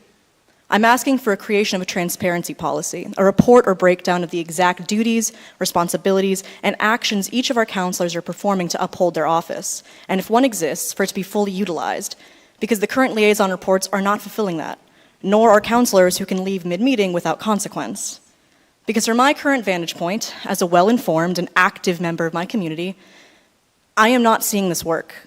Time and time again, I see neighbors come to council with genuine concerns, questions, and needed actions, and time again, they are ignored. I do not expect council nor the mayor's office to have every answer, but it is exhausting to see hundreds of us call for answers or raise concerns to absolutely no response or actions. A recent example being when I created a petition regarding ICE and immigration safety within the city and county bounds. Over 200 people within Erie signed this petition along with laid out plans created by other municipalities on how to expand our policies around ICE, and that is both for the county and the city. A copy of which was sent to every elected person in this room. Only one of you responded. 200 citizens signed. You ignored it. I followed up. No response. In a previous meeting, we as a collective were told that we, the voting populace of Erie who lives and dies here, who loves it here, are not the boss of the council. I ask you, if the public you are serving is not who you are ultimately answering to, then why are you seeking a public servant position?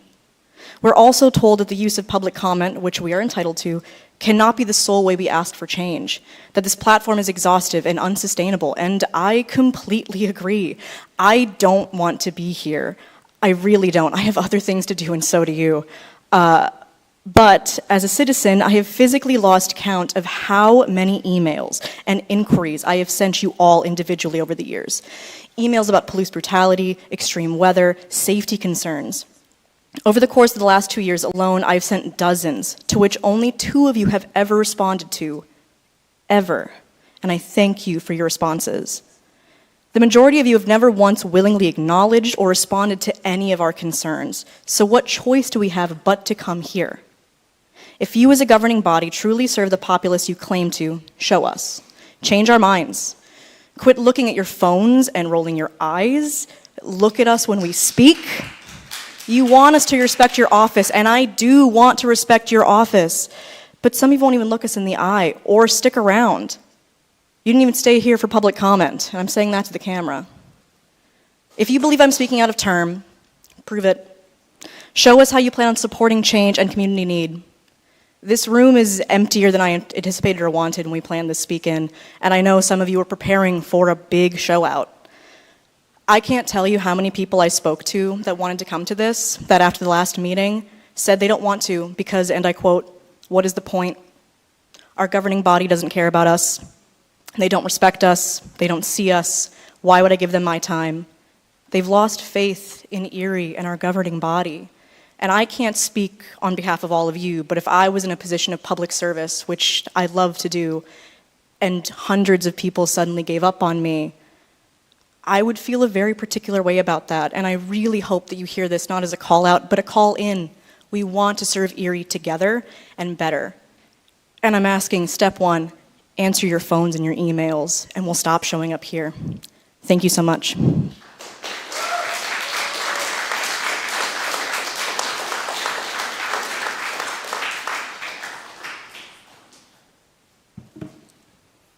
Hello, Caleb Brechton, City of Erie. I have to apologize, I'm very, very tired.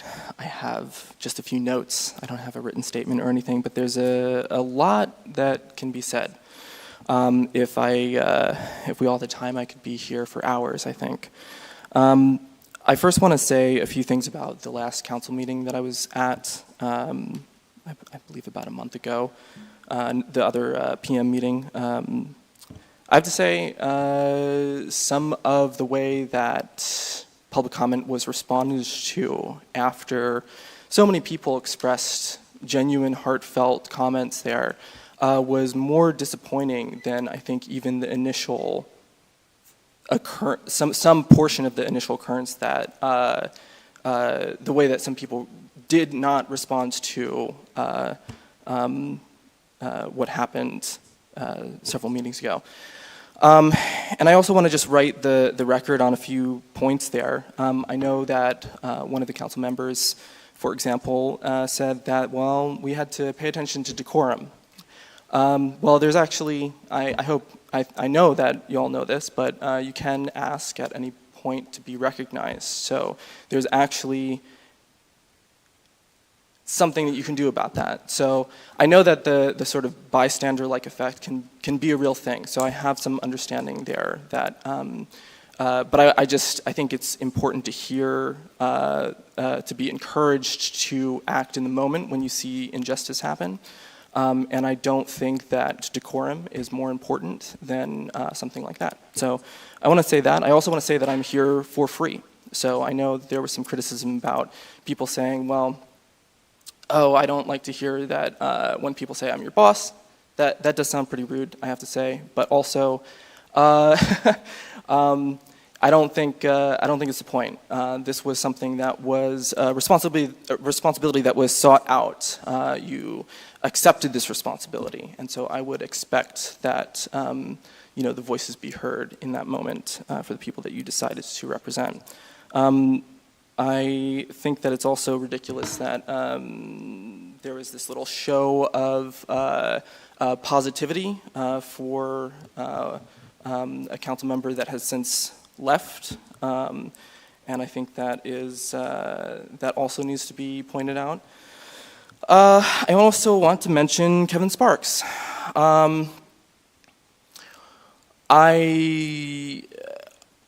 I'm glad to hear that there's an investigation going on. I don't know how that will go exactly. I haven't been able to spend the time to pay as close attention to the incremental details of how that goes, but I do know that I saw the video, and what I saw was brutal. It was completely uncalled for.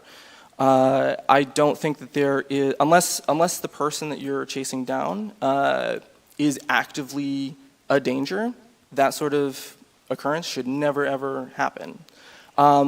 If you can't serve a warrant or you can't arrest someone because they're running away, I still think that it does not warrant harm unless they are an active danger. I think whatever standards were used in that moment were really, really corrupt. So I hope something is done about the officers that were involved in that. So I want to call about that. I also saw just a couple days ago, or yesterday, about how Christina Vogel and Daria, I know this is not something that is directly in your power to do, but I do want to talk about it because I think it impacts all of us.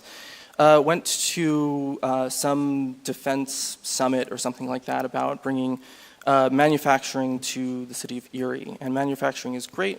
I think that would be wonderful, but not for war machines, especially not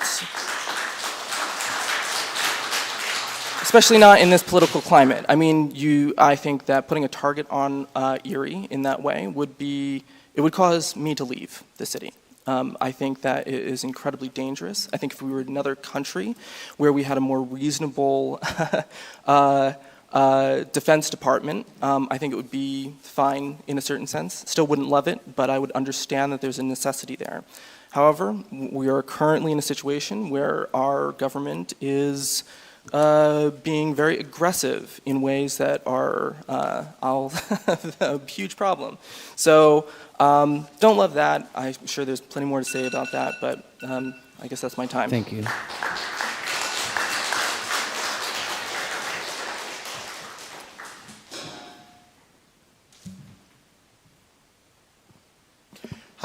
Hi. My name is Dr. Clayton Bradshaw Middle. I reside in Erie. My pronouns are they, them. I feel like that's, not necessary, but it seems important. So I'm a writer and an editor, which means I have a lot of experience with balancing shoestring budgets, especially as an editor. Sometimes people don't like to help you make the magazine you're trying to make. And so this week I took a look at like the 2026 city budget. It's on the finance department's website, and I have lots of thoughts. And I'm aware that the current mayor and the present composition of the council did not put this together, and so I'm not going to harp on what could have been. And I know the current mayor and present council will be working to develop something to address what people are saying is a budget crisis. But in the spirit of giving planning ideas through public comment, which is what this is for, I think, I do want to focus on the largest budget item, which is the police department. Of the $110,112,599 in the general fund, $43,455,665 are allocated to the police department, which is nearly 40% of that general fund. More than half the police budget is dedicated to salaries, mostly the salaries of police officers. Erie regularly ranks amongst the poorest cities in the United States when accounting for income and poverty rate. Yet the salary of its police officers is in the top quarter of average police salaries in the entire country. And I'm tempted to say that maybe this demonstrates an extra level of professionalism in Erie police officers, but recent videos showing the arrest of Kevin Sparks and other incidents in Erie's recent histories kind of demonstrate otherwise. And so I asked the council to consider, as you look towards the future and towards the next few years, to consider police reform, to consider reallocating some of this police budget to programming that reduces crime through public welfare and social safety nets. And a 2026 literature review by Robert Apple and the annual review of criminology reinforces something we already know, this consistent evidence that social safety nets are more effective in reducing crime by eliminating the underlying causes, including poverty. In addition, social safety nets infuse money into the local economy. They bring greater degrees of prosperity to the community as a whole, which also increases the revenue that the city would have. And so on today's agenda, we actually see an example of an allocating of funding for the Erie Center for Arts and Technology, something that does, by its very existence, reduce crime by increasing opportunity, increasing education. Other social safety nets might include housing opportunities, especially for the unhoused. There's a vibrant, and rehab services. I saw somebody earlier involved in that, and that seems like another one to consider. There's also a vibrant arts and literature scene in Erie that could be expanded and invested in. You can look at North Adams, Massachusetts with Mass MoCA, Bilbao with Guggenheim, and the ways in which the arts have been used to increase prosperity, increase opportunity. The arts give hope to the desperate, and they give tasks to idle hands. And so there are far better uses for this money than high salaries in a bloated police department that continues to find itself in questionable circumstances. So that's all I have. Thank you. Thank you.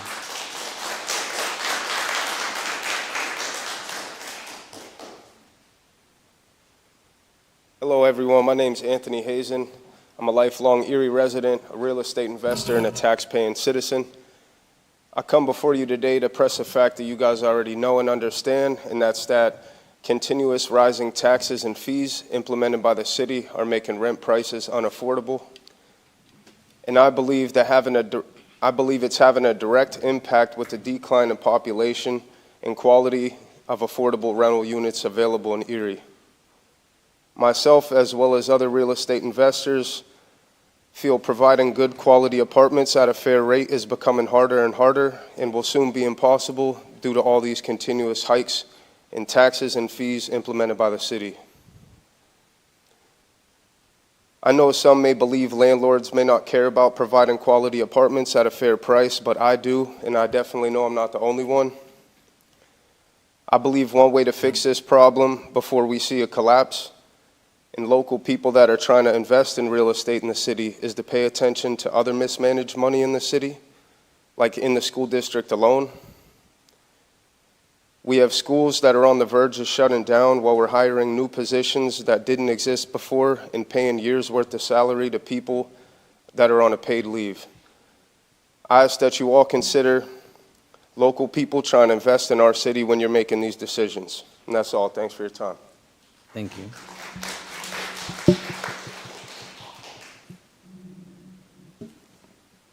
I'm so sorry.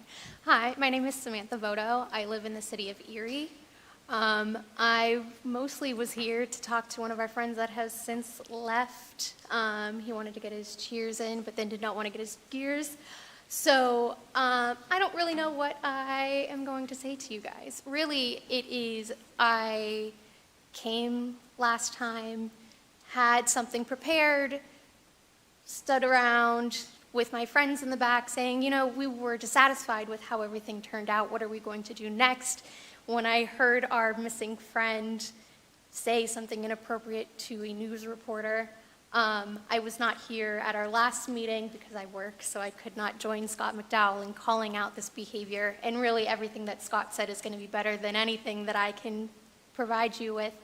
But it's hard for me to understand this pattern of behavior. I spend my days as a behavioral health technician for adolescents receiving behavioral health care. So it's not often that I'm confused by where these behaviors come from. And I have guesses. I think being berated for several hours about how something you did was problematic, you find connection where you can. It was not effective. She did not respond in kindness. I think that there are more appropriate ways to find connection, potentially in your wife named Cheryl. Beyond that, I would like to share some information that I think you all might find helpful. Most of these behaviors that we don't like, that are problematic, are also just ineffective, especially when we are tasked with doing a job.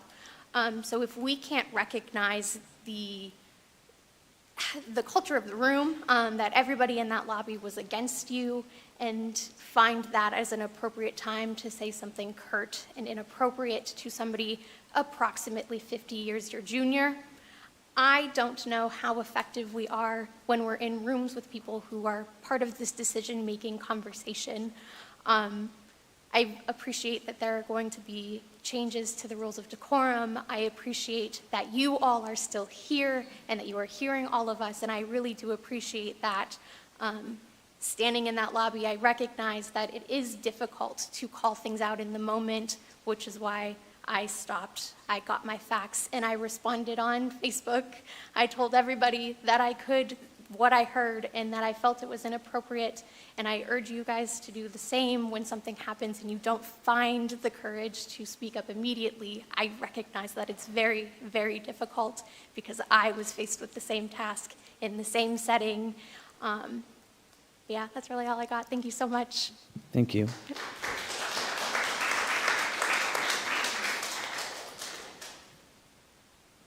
Hello, I'm Abigail Hansen, and I am a new Erie resident as of this last year. And I'm going to read a short excerpt, this will be brief, from The Serviceberry by Robin Wall Kimmerer. I've adapted minor language to suit the context of protecting Lake Erie. So, mistreating a gift has emotional and ethical gravity as well as ecological resonance. For example, I'm thinking of a spring I know where the water is icy cold and gushes out of the ground. It almost makes you dizzy with its cold vitality. I drink from my cupped hands, splash my face, and fill my canteen for later. Isn't this how water was meant to be, free and pure? How long has it been since you drank wild water? It feels like a gift to me. The life of that water became my life, and my joy in its presence. But if I mistreated that spring by polluting it or by damming up the water that belongs to itself and selling it off, the consequences would be an emotional breach as well as the ruination of the water quality. It's a gut punch to even imagine an individual claiming to own it. But that moral sense does not constrain an economy that views water as a commodity, property to be bought and sold.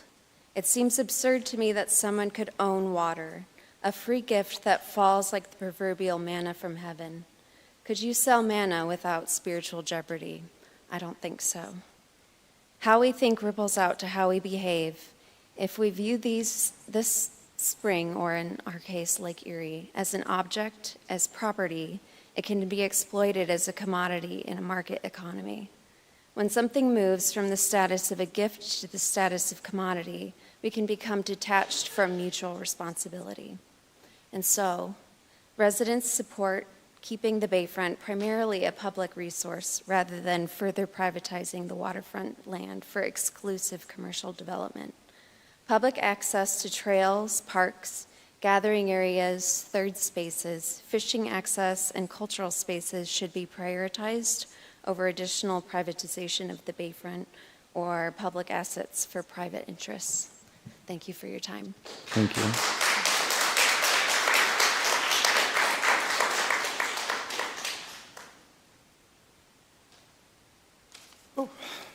Hello, Council. My name is Todd Peropasic, and I live on the Upper West Side. I think I'm going to give you a softball one. I've lived in downtown Erie for about 10 of the 15 years that I've called this city my home. And it really does warm my heart to see many new businesses and opportunities popping up. The parks, the events, new boutiques are certainly encouraging. Despite that progress, downtown and surrounding neighborhoods remain a food desert. Many residents, especially those who live and work downtown or on the Lower East Side, must travel unreasonable distances in order to buy groceries or household essentials. For those of us that live downtown or on the Lower East Side, this is not a concept or a talking point, but a lived reality. The people we need to make the city's investment in tourism and culture a success, the young professionals, artists, students, families, they don't choose communities based on entertainment and access to a waterfront. They choose places where everyday life is convenient. It's a city. If household staples and healthy foods require someone to travel far outside the city center, then downtown still is not built for long-term sustainable living. I ask the City Council and the city at large to prioritize attracting an affordable grocery store or supporting neighborhood-scale grocery options through incentives, partnerships, and thoughtful zoning. If we want people to build their lives in downtown Erie, we have to make it possible for them to meet their everyday needs here. I'll cede the rest of my time. Thank you. Thank you.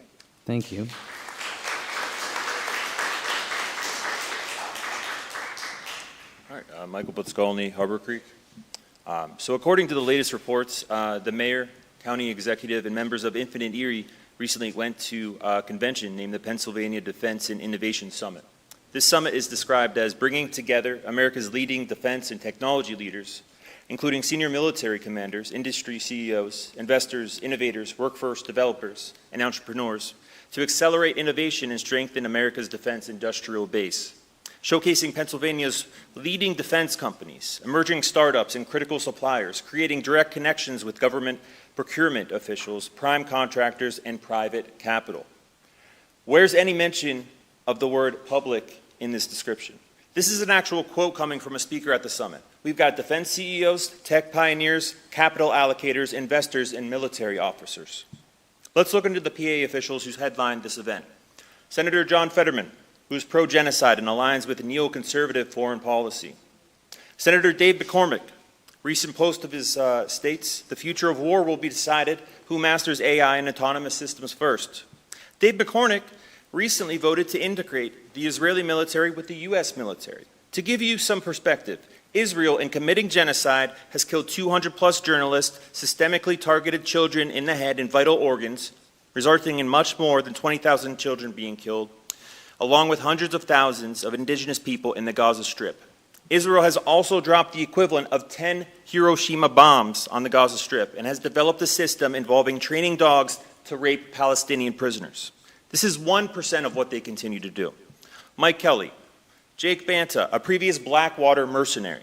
Josh Shapiro, who denies the genocide that Israel is carrying out on Palestinians, is documented by journalists on sending police to corral anti-genocide protesters and is in a photograph smiling while autographing bombs. Ryan Bizzarro, who attended a lavish tech summit sponsored by Google, who recently visited Israel while they were committing genocide, denies that a genocide is taking place and is pro-data center. Google specifically is part of Project Nimbus, a $1.2 billion contract that arms the Israeli government with AI and surveillance technology that's being trained during the genocide of Palestinians and then integrated into our government and military apparatus. This does not seem like a just way to build ships in Erie, Pennsylvania. Let's move on to Infinite Erie, part of the web of unaccountable power brokers in this city. Here's some examples of Infinite Erie's messaging on shipbuilding project, which includes, one, quote, a region deeply engaged in the defense industrial base, with $791 million in Department of Defense obligations. Two, it also states, quote, there are skilled trades aligned with shipbuilding and defense manufacturing. Three, it also states that Erie's inland location provides national security resilience. This is the same Infinite Erie organization who was involved with Washington Sales Partners, a consulting firm bought out by Genevar, who was found guilty in multiple bid rigging lawsuits regarding projects similar to the one Infinite Erie is currently promoting on the Bayfront. I don't trust Infinite Erie, who is aligned with, and I don't think it should exist as an institution. Instead, there should be a deep investigation carried out into the organization and its ties to fraudulent actors. And any community project should be democratically decided by the community and publicly owned, not privatized. A survey does absolutely nothing. We have to talk about imperialism, the militarization of AI, and what it means not only for those abroad who are killed and occupied, but what it means for our community here at home and the acceleration of climate change. According to Cost of War, at least $8 trillion has been spent on post-9/11 wars. And from 20 to 2024, private firms received $2.4 trillion in contracts from the Pentagon. The U.S. has spent at least $3.4 trillion countering China militarily since 2012. We have 800 military bases. China has 1 military base. That's ridiculous.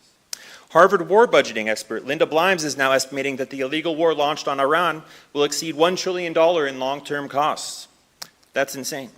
The U.S. military is the largest consumer of fossil fuels and the biggest polluter on planet Earth, and it's not even close.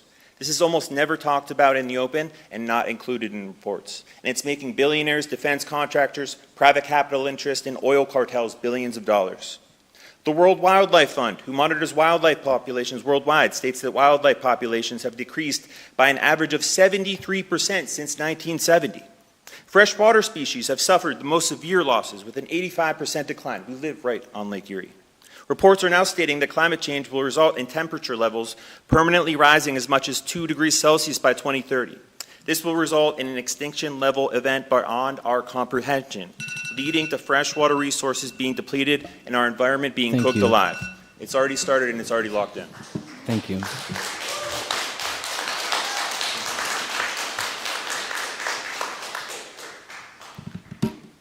Hello, my name is Dan Noren and I live in Harbor Creek.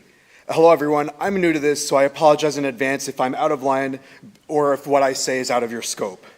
I came here originally because of concerns I have about the accountability of our governing body and the law enforcement.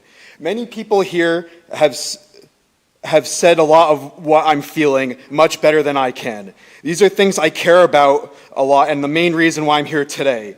But I can't say what they've already said any better, so I'm going to go in a slightly different direction. I keep being told that there's a shortage of jobs. It's a topic I hear over and over again. Yet I look around outside. I see litter on the ground. I see potholes. I see broken street lights, broken fences, cracked sidewalks. I had a coworker from Ohio come to this city to assist me at a job, and he said, "Wow, Erie is so much more dilapidated than I remember."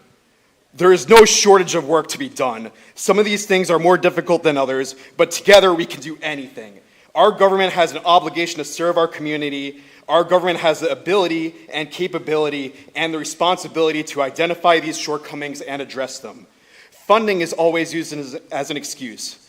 Companies like UPMC and Erie Insurance and others love to put their name on stuff. Talk is cheap. If they want to pretend they own this city, they can help pick up the tab. Maybe we can erect another advertisement as thanks for their contribution. I see a Gannon plaque over there for their contribution. You know, why stop there? And if they don't, I'm sure that there could be some cuts made to the police budget. It seems excessive considering it's nearly 40% of the general fund. I am fortunate enough to own my home here, and I want this city to flourish, and we do not need a warships facility to give people gainful employment. Thank you. Thank you.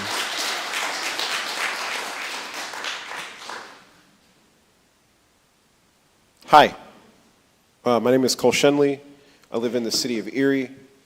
So I have a few things to talk about, one of which is I noticed that there's a couple of absences. Now, one of them I understand the person was not here at all, but the other person was here for a part of this meeting, and my understanding was that with protocol that unless there's like an illness or they're out of town or something like that, that they should be in this room and not in some other hidden away spot. So I find it very disappointing that they've left, especially knowing that people would be coming here to talk about their behavior. I hope that something can be done so that some clarification, I know you can't answer questions, but maybe during your committee reports, if some kind of clarification could be offered, that would be wonderful. The next thing I'd like to talk about is, obviously, it's been touched on a little bit, was the defense contractor thing in Pennsylvania, this big convention. I understand that the mayor and the county executive want to bring money into the region. Totally support bringing money into the region in various forms and trying to find innovative ways of doing that. I do not think that investing in a war machine is the way to be going about this, and investing in getting money to come into our region that will be used to kill people abroad. I find that very disappointing, and I have a lot of respect for the mayor and the county executive, but this is a real disappointment for me to see them at this event begging for money.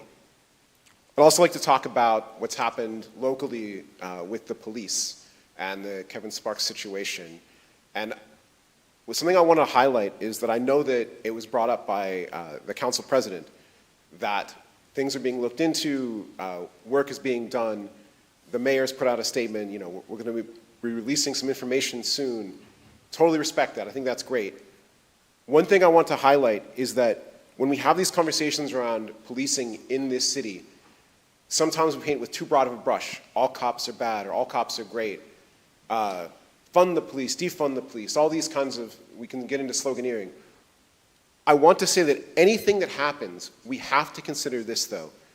We have a police union that is highly right-wing. It has targeted multiple members of this council in the last couple of years. It targeted a member of this council on a topic that had nothing to do with them simply because that council member made a remark about a certain group of political people. And I want to say that that council member then received multiple death threats, multiple attacks online. I know that even in defending her myself on social media, I received death threats and threats on my body. I don't know that any progress can happen around this situation so long as we have a police union that decides that they would rather take up with a president that despises a massive part of this population, despises immigrants. When we have so many new Americans coming in to this community, how can new Americans feel safe in this community when they know that the police union will not be supportive of them? You need to take that into account in anything you do, whether it's a citizens review board, whether it's looking at their budget. Please take that into account. Thank you so much. Thank you.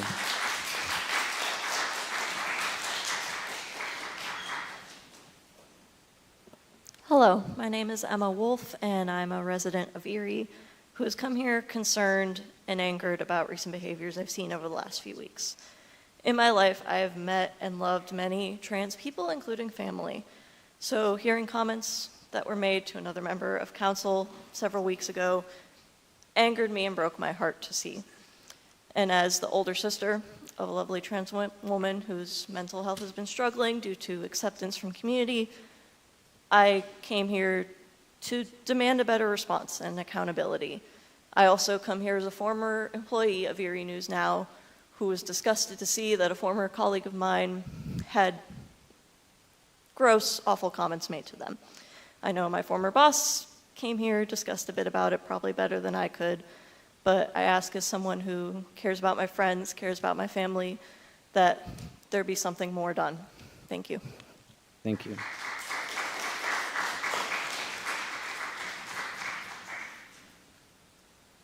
Good evening, everyone. Callie Paparelli. I live in Summit Township, but I work and spend a lot of time in the city of Erie.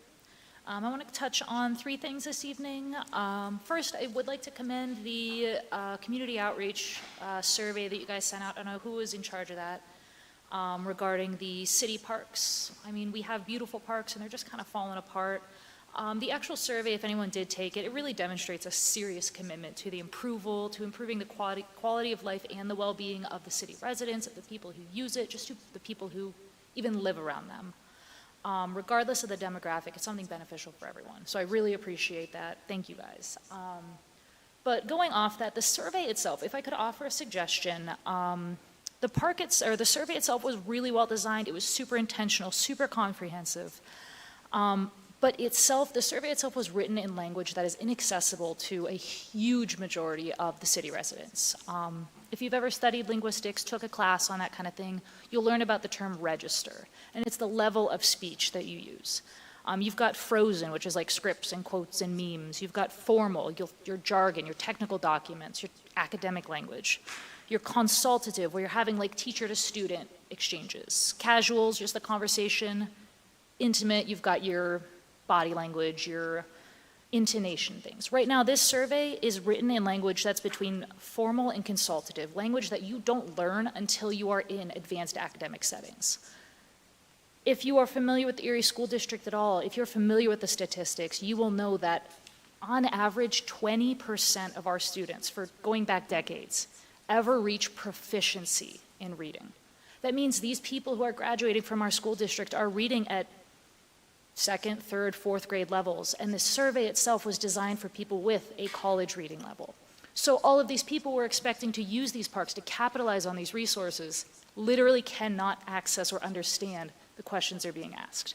On top of that, we've got so many ESL, limited English proficiency families. We've got about 12,000 people in this city who don't use English at home. How are they going to use these parks to their fullest capacity if their voices aren't being heard?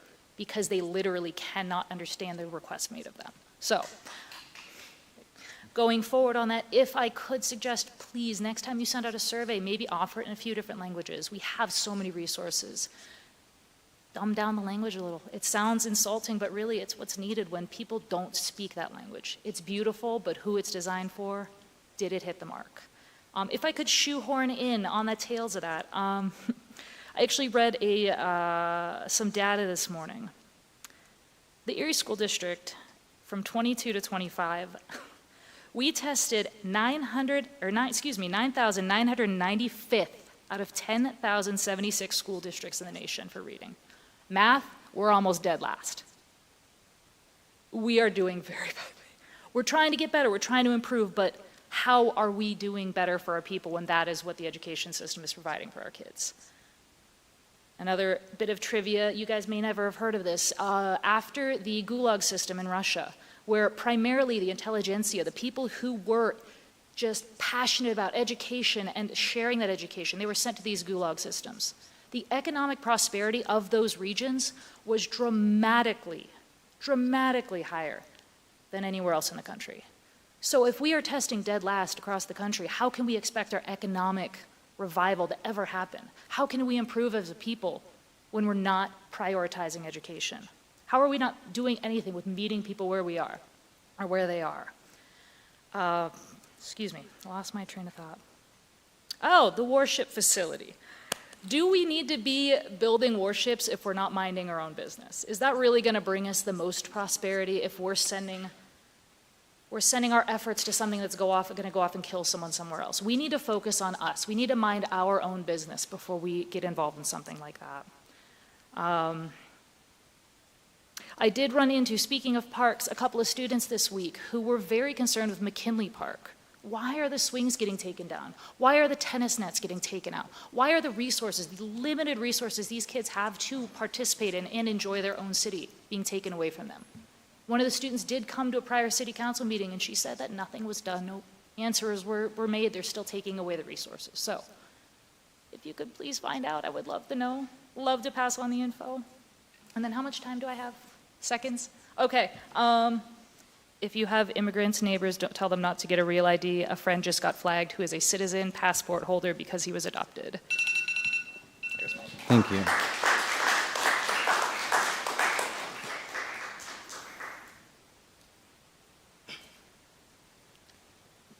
Hello, Nix Luna. I've been an Erie resident for over 6 years now. I moved here from Pittsburgh when I fell in love with the city. It made me feel safe and welcomed. But I also have to recognize that because of the color of my skin, I experience a certain amount of safety that not everybody in this community experiences.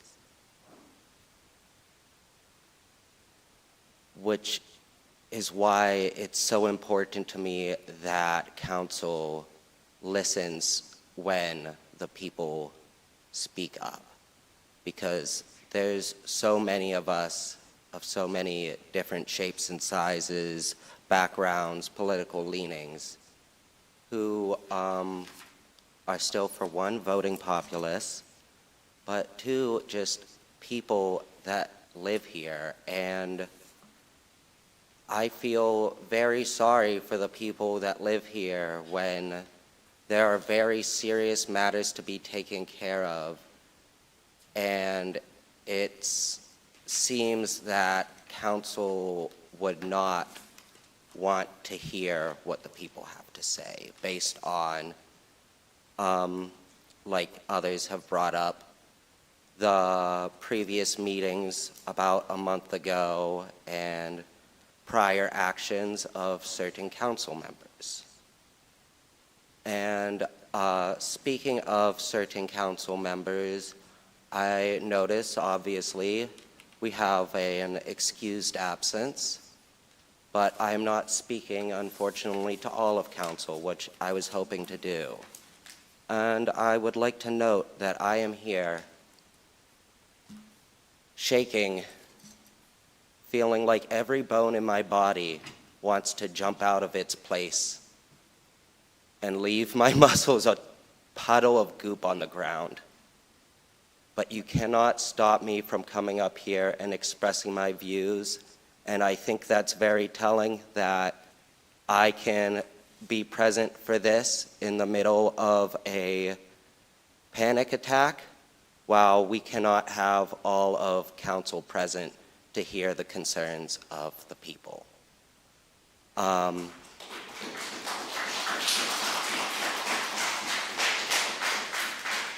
I could go on about so many more, how much time do I have left? Because there's 2 minutes. We've talked about the police brutality and the fact that not all members of our community experience equal safety. I cannot say anything better or more clearly than those before me, but I can add on that seeing the incompetence in the police department, given the amount of money that we spend on them, is sad, and it scares me because this is who's supposed to be protecting us, no matter what your views on the police are. And we can't trust them to do that right now. And that is only going to be made worse by the encroachment of flock cameras into the city of Erie. Currently, the flock cameras are at both Lowe's, Home Depot, the mall. I'm sure I'm missing a couple because I think we just started adding some at Penn State. Correct me if I'm wrong. That is targeting, given those locations, a vulnerable population of day laborers, students from countries around the world, anybody coming off the highway on I-90 to stop by the mall or grab supplies. And those cameras allow unlimited access to information about anybody that passes by them. And if we let that continue, it will be a detriment to the rest of our community. Thank you.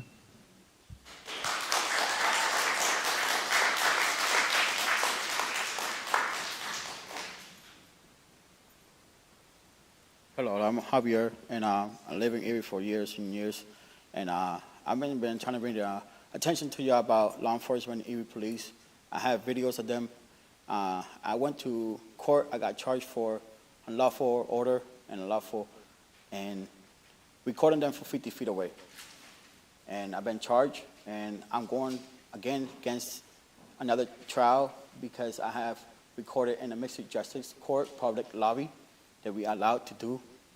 A policy don't trump our rights.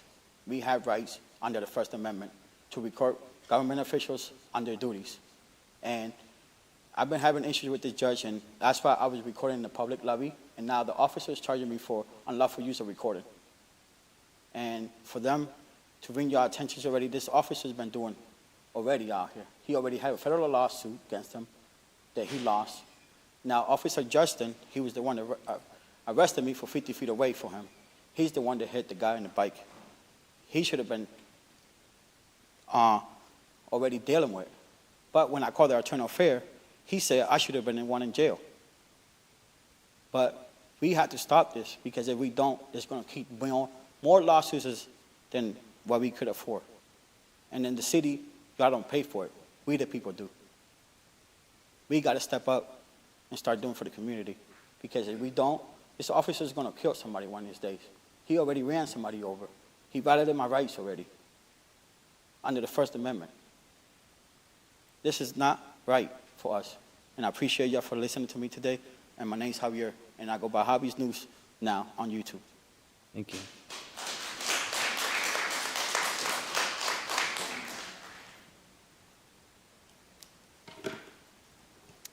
Teresa Imler, City of Erie.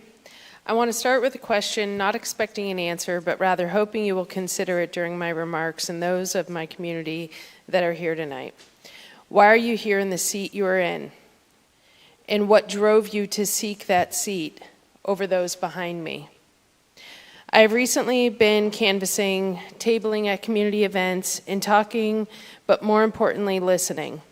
I'm listening to understand my community's relationship with law enforcement and government, how it works for them, against them, what they would like to see change, and what they need to change.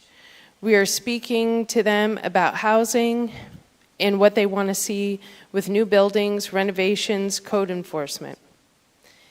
The event we will be at on Saturday is a Mara Masala. Parade is at 11 and event starts at noon right here in Perry Square. This event speaks to my personal mission of community, inclusion, celebration of diversity, and reminds us of our common humanity.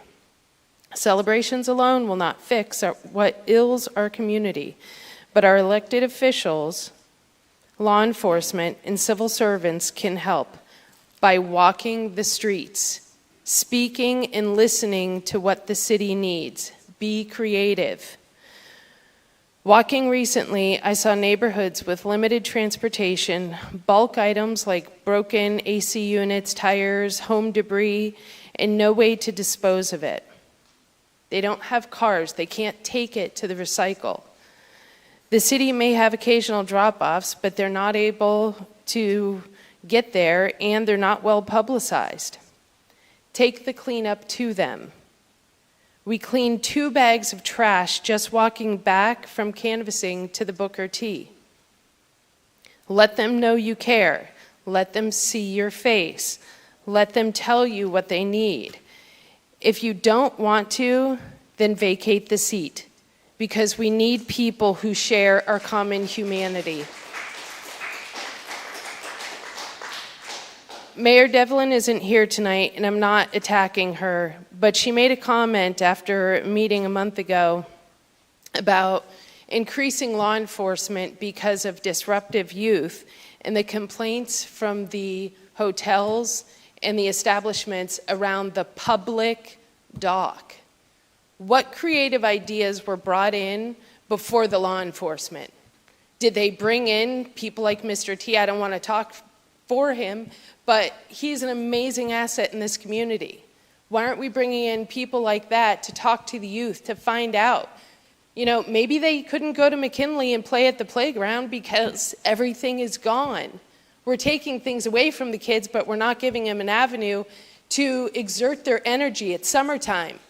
They don't have school, so they need something. So we're going to throw law enforcement on top of them, listening to the business owners and not to the community. We need to address the root of the problem and not just appease the power and the business owners. And as for the police, when does protect and serve not have deterrence? We've seen a lot of events lately, and specifically the one at the gas station, that the police officers were already there. They were watching a fight at gas pumps. And instead of actually engaging with them, deterring them, stopping them, they allowed a gentleman to get run over. That's on the police. And personally, I think that they have a case against the officers. And I was talking to somebody while canvassing recently, and they told me about how their upstairs neighbors are continuously noisy. They've taken it to their landlord. Landlord says, go to the police. Police have even come to the house. Instead of even having a conversation, they tell them, can't do anything. Deter somebody. Have an adult conversation with people upstairs and say, hey, why don't you start turning down the music before it gets too late? Why don't you consider your neighbors? Instead, they'd rather use force and wait for something bad to happen. Thank you. Thank you.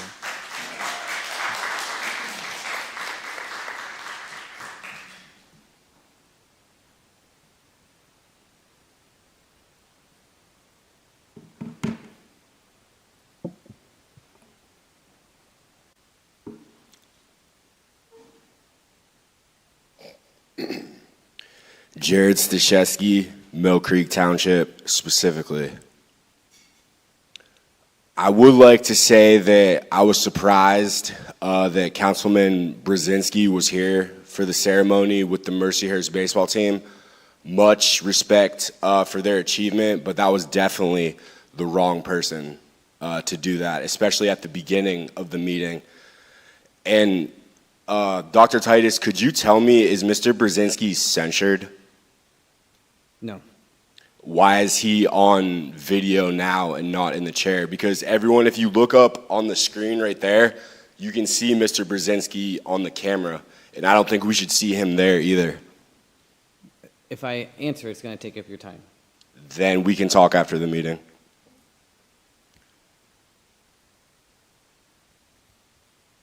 And I actually have some good news that I would like to share.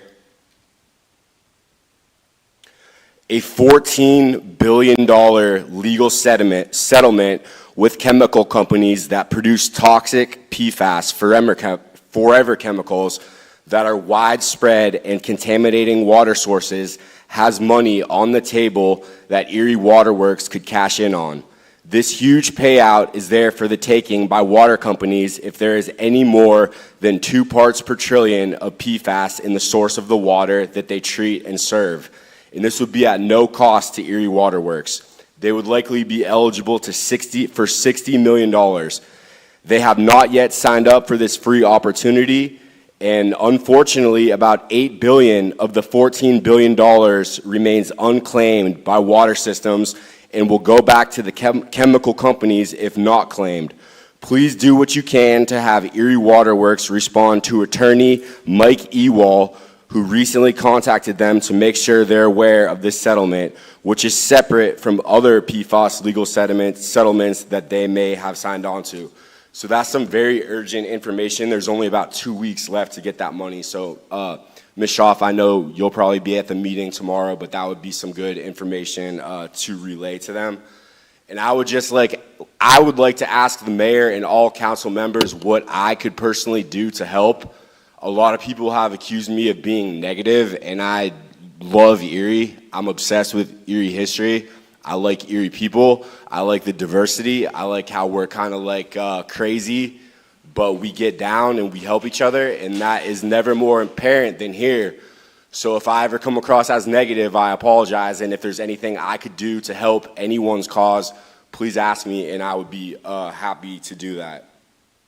So I would like to leave everyone some wise words. His name's Marshawn Lynch. Take care of y'all mentals, y'all bodies, and y'all chicken. Thank you. Thank you.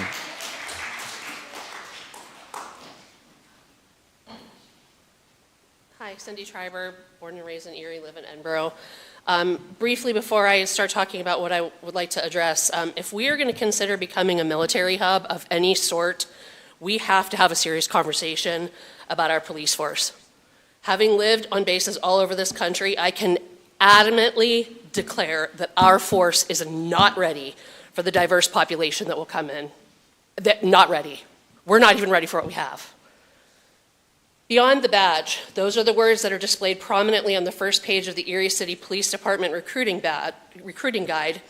This guide assures us that trust runs deep, that building trust is foundational, and that policing is not just a job, it's a calling. Truer words have not been spoken. Law enforcement culture is unlike any other in our country, and it is a culture that should be rooted in integrity, as the recruiting guide also states, but it has seemingly become one focused on power and politicization versus people and professionalism. We must acknowledge that this culture, as it stands in Erie, is a problem for our communities. The very purpose of police should be to protect and serve, to protect the rights of the people they serve, not to infringe upon them, marginalize them, or devalue their basic humanity. The recruiting guide also discusses elite level training, skills, judgment, and confidence. These seem to be concepts that should be highly favored in our police force. Training policies dictate that officers must maintain proficiency levels regarding key enforcement tools. Being that this elite level of training is so important, can somebody please share the training course, grading metrics, mastery level parameters, frequency of recertification, designated instructors or field training officers that are authorized to not only conduct training, but also to sign off on training of officers to use a 4,700-pound vehicle as a less lethal impact weapon, according to the policies of Erie. Less lethal impact weapon. So if we have to have training, we better have it on that. What certification exists that regulates training and deployment of, quote unquote, anything that might not normally be considered a weapon? Is there a brick throwing course, a lead pipe course, a construction cone course? Training standards must be synonymous with policies, and we cannot function in a perception-based police state and be a community-based police force. We should have serious questions about concerns, what concerns community police. We should have serious questions and concerns about what community policing means to the police versus what it means to the community. And by community, I do not mean the SPCP that was based on 70 people out of 91,000 persons. 70 people made up those policies and were part of that study. That's 0.00076% of Erie. Policies dictate funding, training, public safety initiatives, and they influence our interdepartment cultures. Without policies that reflect best practices, we end up with what we have in here in Erie now, and that's a divide that likely resembles the egregious racial segregation that was identified in 1973 between the state, our city, and its mayor. Stanford has significant guidance on models of use force in 2026 that address use of force.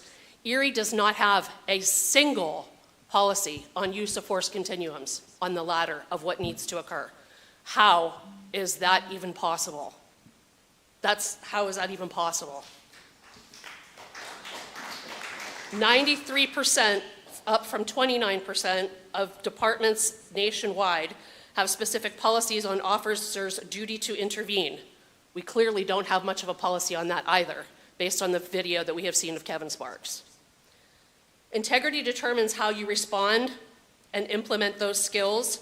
According to our recruiting guide, it's essential in our police force. It demands discernment and judgment. And when we have multiple officers in supervisory positions that have multiple complaints filed by citizens who are named in multiple lawsuits and multiple settlements, who are unilaterally making and implementing their own policies, we create a climate of disregard and dismissal for the very purpose of, but completely contradictory to the ideals of protecting and serving.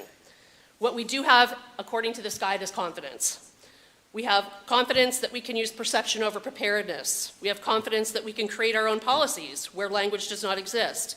We have the confidence to man neighborhood action teams with SWAT members in full gear and assume that that would be positively received by the community. We have the confidence to look at Black life differently. This can be shown in the very easily identifiable settlements that the Erie PD has paid out in the past 12 years. So if we want to talk about people's records, let's talk about this one. Of the 15 most notable controversial interactions, 11 have been with women and disabled, and more than half of the 15 have been with Black people. Thank you.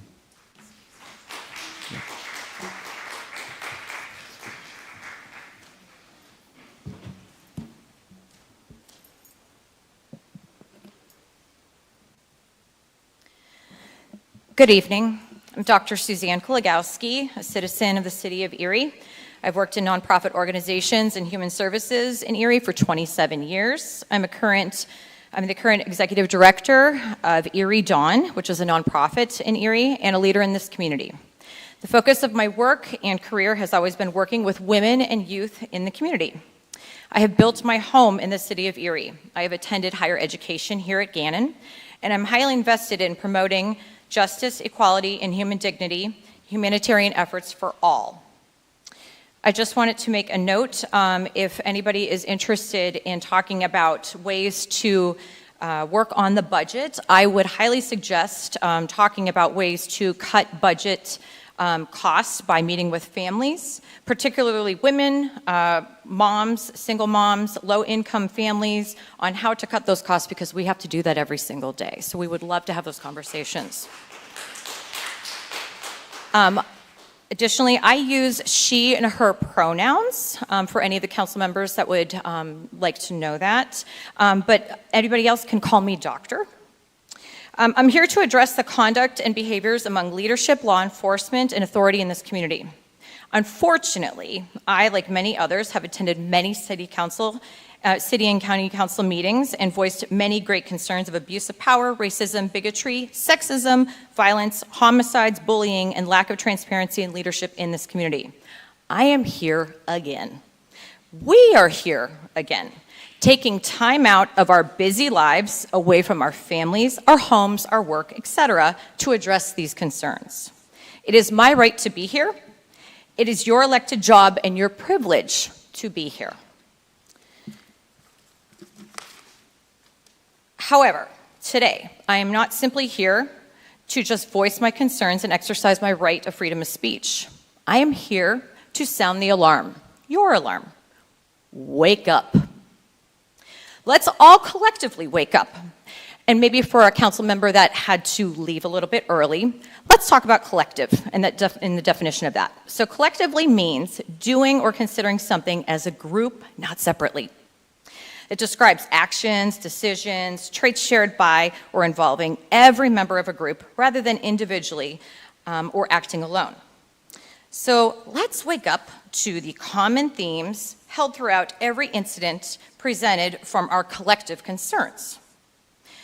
So that collective concern is we actually have, and this is something that has not been discussed, a very big thread of toxic male culture and patriarchy happening in this community. It's happened in our history. I know, it's a little bit sensitive of a topic, right? Because there's a lot of males in the room. I don't have a problem with males. I have a problem with toxic male culture and patriarchy. So I just want to make that clear. So what does that mean? So toxic male culture and patriarchy feeds off of abuse, power, racism, bigotry, sexism, violence, homicides, and bullying. Patriarchy, a social system in which men hold primary power, dominant roles, political leadership, moral authority, social privilege, and control of property. Toxic male culture, it's the rigid, traditional cultural norms that pressure men to embody aggression, dominance, stoicism, while devaluing empathy and emotional expression. So why don't we just stop pretending that this is complicated? Let's stop choosing to overlook this in our own community. And let's consider the leadership, authority, and law enforcement demographics in our own community. These systems that have been designed in every community in our lives. However, in 2026, we need to take a serious look at these systems. Are they working for everybody? Is it a collective effort? Or are they just benefiting a select few? Are these systems promoting oppression? Are they feeding off the vulnerable and disadvantaged? Are these systems of law and order truly protecting? Are these systems hurting people and our communities? Are these systems negligent and corrupt? I think we know the answers to that. So some of those protecting us are hurting us. Some of those leading us are not leading, but are in positions driven by agenda and ego. People are more interested in popularity nowadays, getting votes, being on a stage, having a microphone, being on a podcast. So who does that really benefit? And why are we allowing this? So here's the thing. Let's just put this into the spotlight. These injustices, the bullying, the violence, the disrespect, abuses of power, they are, again, the foundation and result to toxic male culture and patriarchy. Thank you. Thank you.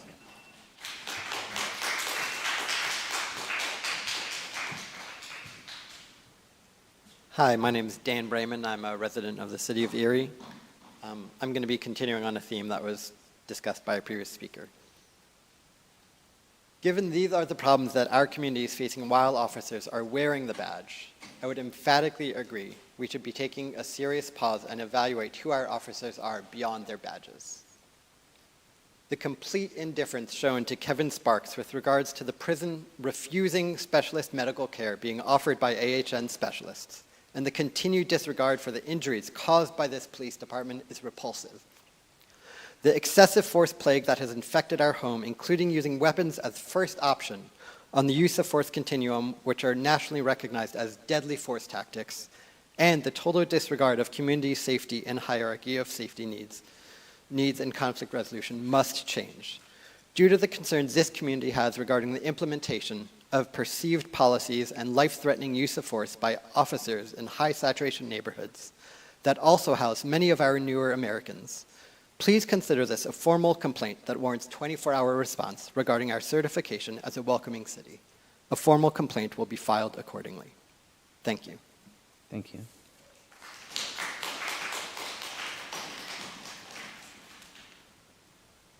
Good evening, everyone. My name is Deontay Cooley, lifelong Erie resident. A couple different things that I wanted to talk about, touch on. It's kind of all over the place, but I mean, I know, Dr. Titus, you said something about decorum and working on things or whatever the case may be. So, like, I wish Andre was here because I kind of wanted to speak to that something that happened earlier.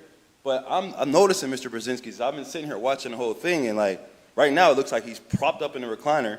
You know, I've seen him outside, sitting outside. It looked like he was ordering food or ordering a drink, and then I seen him take his phone. And 3 people hopping in the picture, and they all laughing. And I believe it was from the person who was addressing him for not being here. But that's just neither here nor there. But like, this gentleman is a representation of you all. You know what I mean? You all are a collective, and it's just starting to seem like there's no care from the city council, because I'm glad that Jared asked a question about the censorship, because I thought that he was, you know what I mean, censored, but I guess not. So, and I don't want to know why he isn't here, because again, I don't want my time to be taken up. But then another thing that I would like to know is, like, when you talk about decorum and you talk about the segment of public comment, what are and what aren't we allowed to talk about? What should and what shouldn't we talk about? Because I watched a lady here, I literally watched the life come out of her when you stopped her to tell her we don't handle things here, but it's like she was just asking for support. And if it's an opportunity for us to have a public comment, is it now going to get to the point to where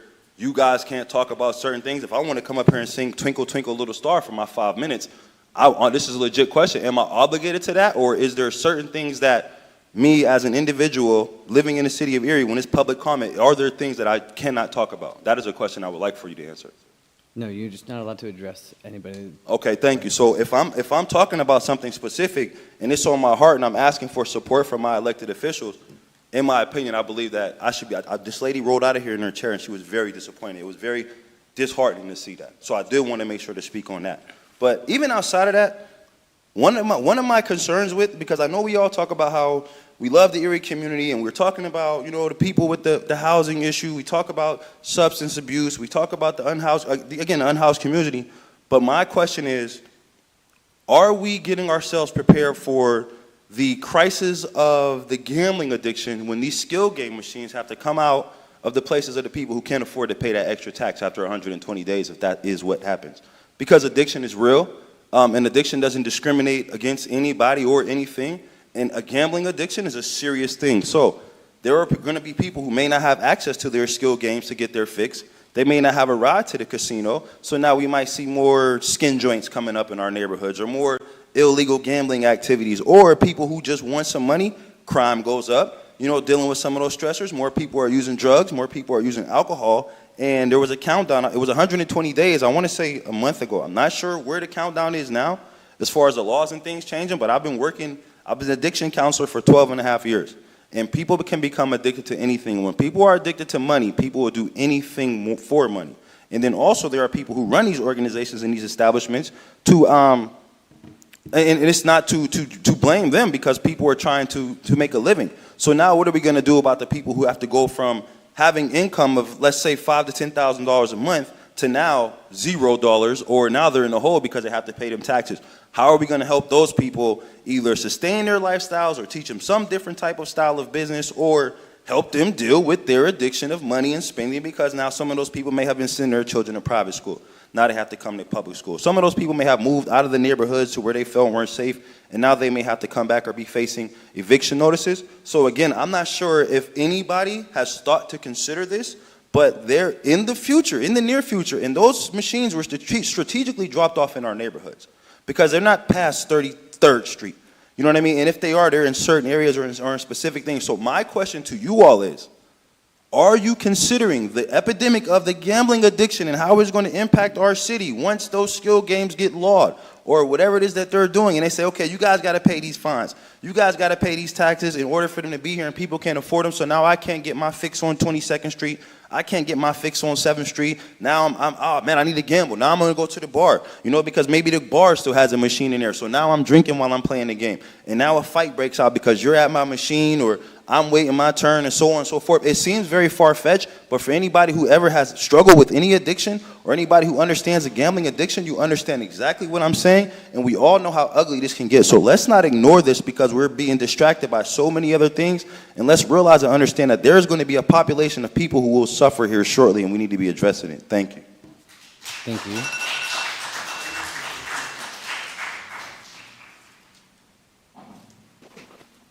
Julio Reyes, California, Erie.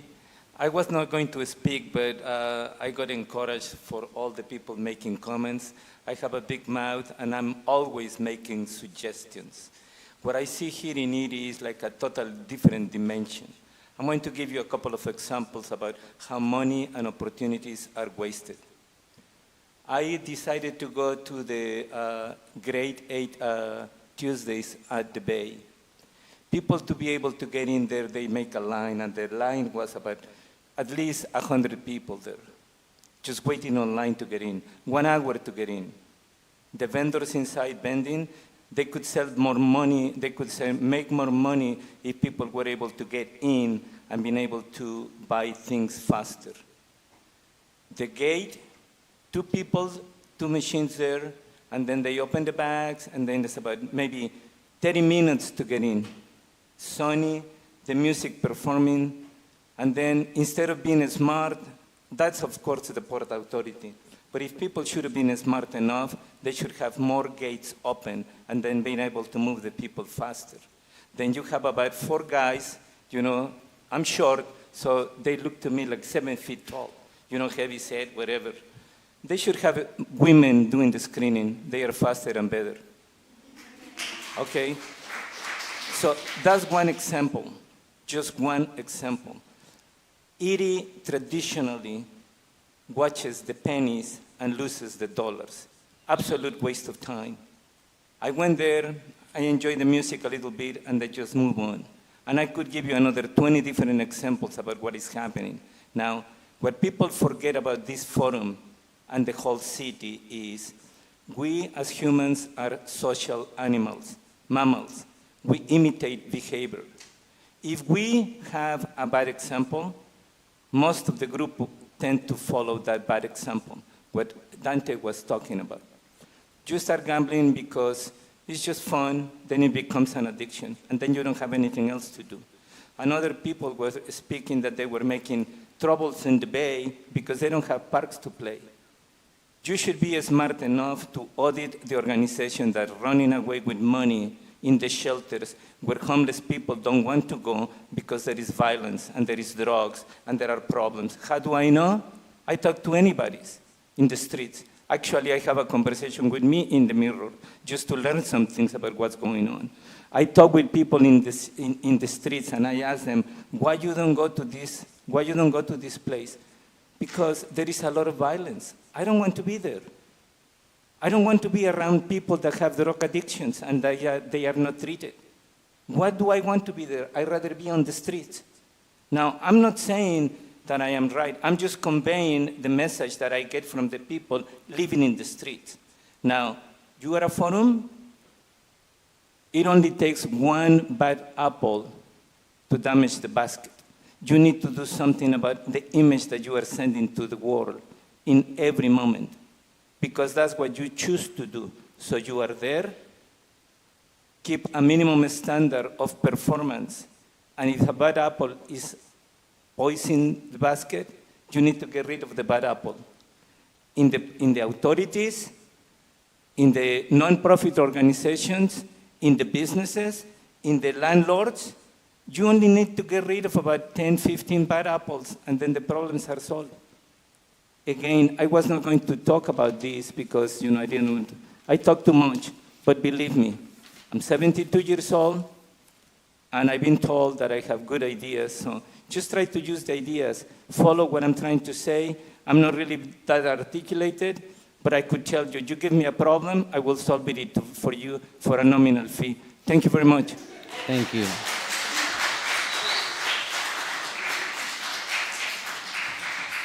Is there anyone else here for public comment? Anyone else here for public comment? Anyone else here for public comment? Okay, we will go ahead and close the public comment section.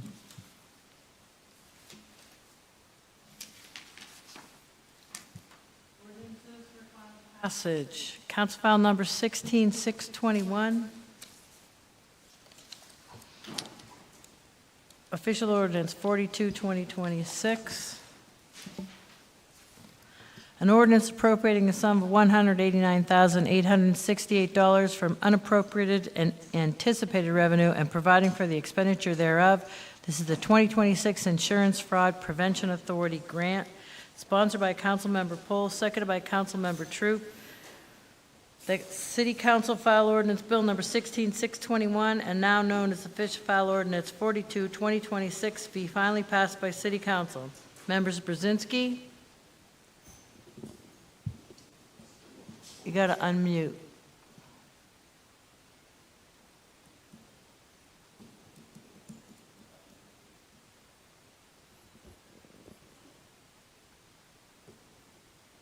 I see you talking.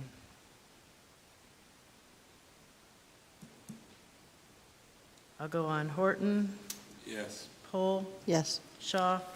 Yes. Troop? Yes. Titus? Yes.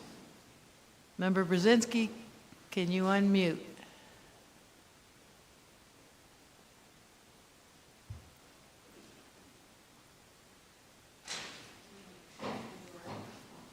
Pardon me?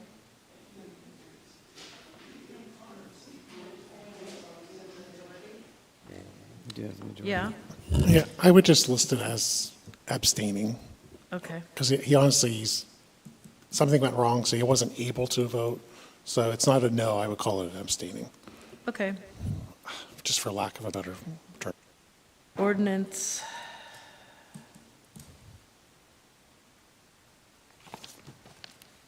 City Council pass official file ordinance 42-2026 finally by yeas 5, nays 0. Did you hear my yes? No. Were we did you a not. yes? I was a yes. Okay. I'm unmuted now.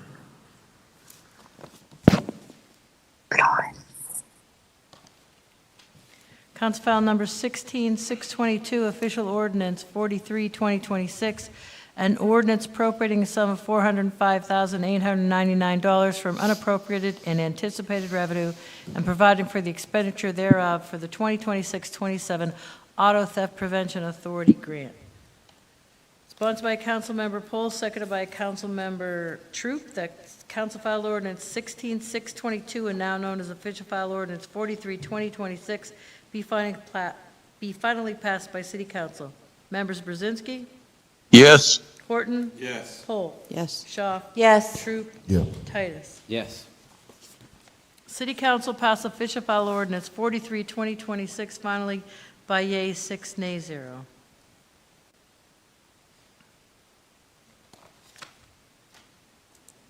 Council file number 16623, official ordinance 44-2026, an ordinance appropriating the sum of $500,000 from unappropriated and unanticipated revenue for the expenditure thereof for upgrades to the Erie Center for Arts and Technology, which is ECAT, to be completed as a subgrantee. Pass-through funding is provided from the Pennsylvania Redevelopment Assistance Capital Program, which is a RACP grant.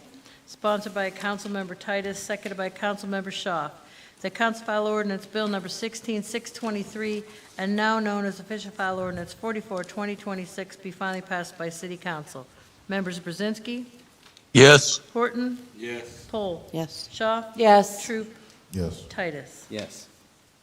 City Council passed official file ordinance 44-2026 finally by yeas 6, nays 0. There are no ordinances for first reading, so we will go on to old business.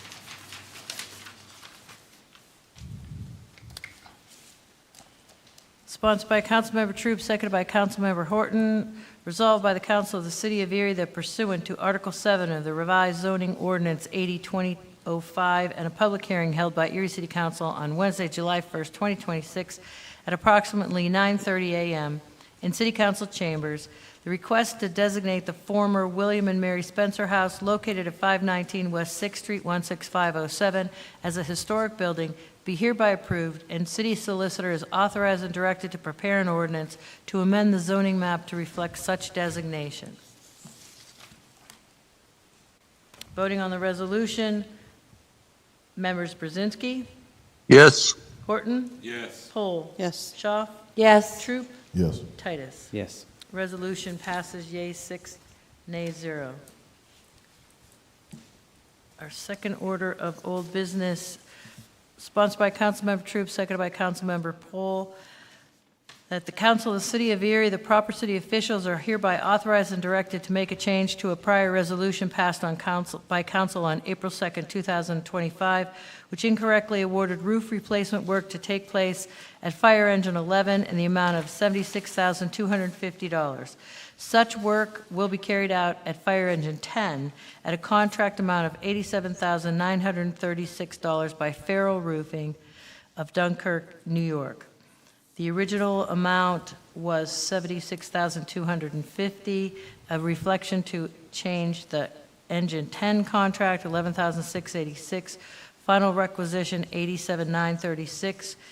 There's a change order for the engine number 10 replacement project for an increase in the scope relating to the additional findings regarding deterioration of deck sheathing.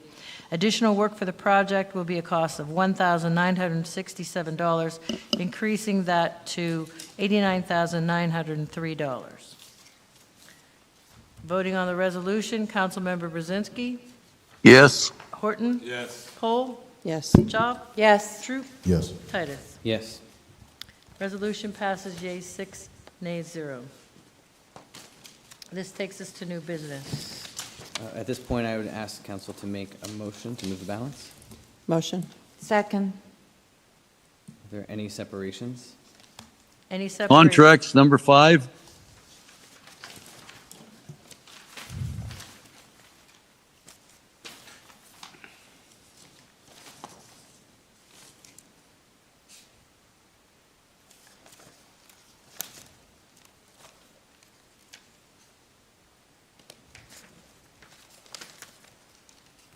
Any other separations?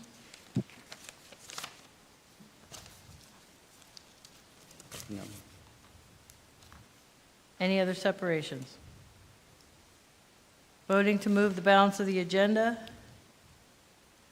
Members Brzezinski, Yes. Horton, Yes. Pohl, Yes. Schaaf. Yes. Troop, Yes. and Titus. Resolution passes yea 6, nay 0. Separation is number 5 under contracts, sponsored by Councilmember Schaaf, seconded by Councilmember Titus. The proper city officials are hereby authorized and directed to enter into an agreement with HHSDR 40 Shenango Avenue, Sharon, Pennsylvania for 1840-26 bid award for design services for Phase 2 of the Public Safety Facility for the Department of Public Works of the City of Erie at a total cost of $720,000. Discussion?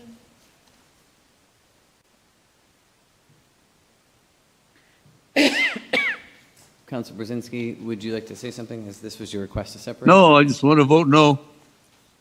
Okay. Any other discussion? Voting on the resolution, members Brzezinski, No. Horton, Yes. Pohl, Yes. Schaaf, Yes. Troop, Yes. Titus. Yes. Resolution passes yeas 5, nays 1. This takes us to committee reports. Thank you. All right, we will start with our committee reports. Just a request that councilors be mindful that we try to stay within that 5-minute time and that we stay on our liaison assignments. We'll go ahead and start with Councilor Pohl. I attended the fire pension meeting last week via Zoom. Police pension was also last week in person. The fire department had a couple deaths last month from retirees, so they were working out that. I attended the R West Bayfront last night. They have a very good program started where at 811 West 7th, they took a blighted property and bought it and remodeled it through payment and volunteers. Everyone that was there got to tour it, and it was just really nice to see that. And whoever gets to live there is very lucky, and hopefully they can do more, and that'll show other parts of the city they can, start building up their neighborhoods again. And as far as the rest of the comments from people this evening, again, I'm sorry you all think you have to be here to question us. I myself feel very strongly about this city. If someone thinks I don't care about it or I don't say enough, I'm new to this position, and all I can do is hopefully we'll get better in the future to help you out. We're not all perfect, and I'd be the first to admit that I am not a perfect person, but I can't say what other people on this dais are going to do or say, or whether they'll be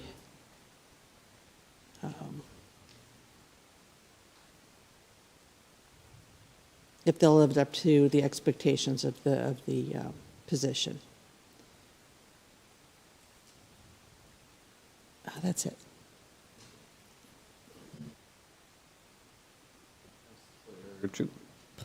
Dr. Titus, thank you. The only thing I'm going to report today is that I have nothing from my liaison roles to report tonight, but I did receive a email from Mr. Witherspoon that I wanted to read to you. He wanted me to report this to everybody, if that's okay. Yes.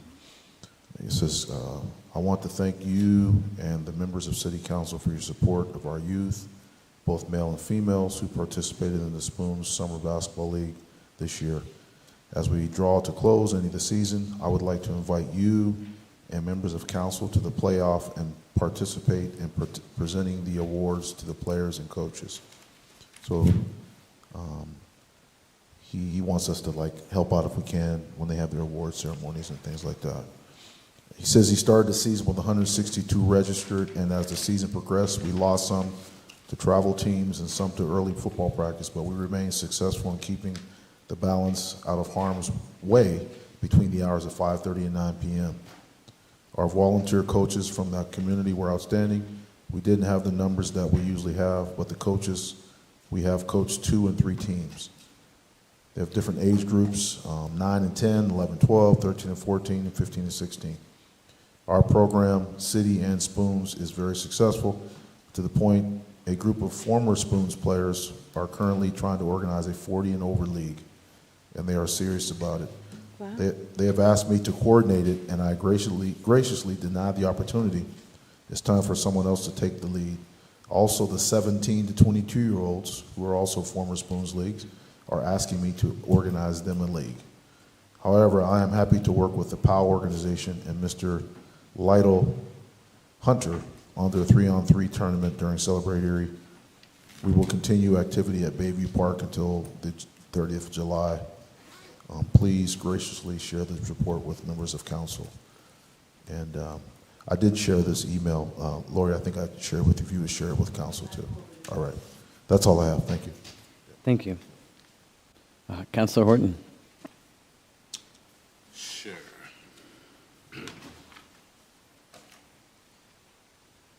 I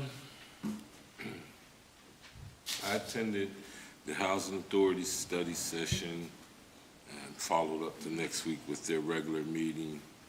culminated with me attending the Erie Housing Authority picnic, which was last Friday.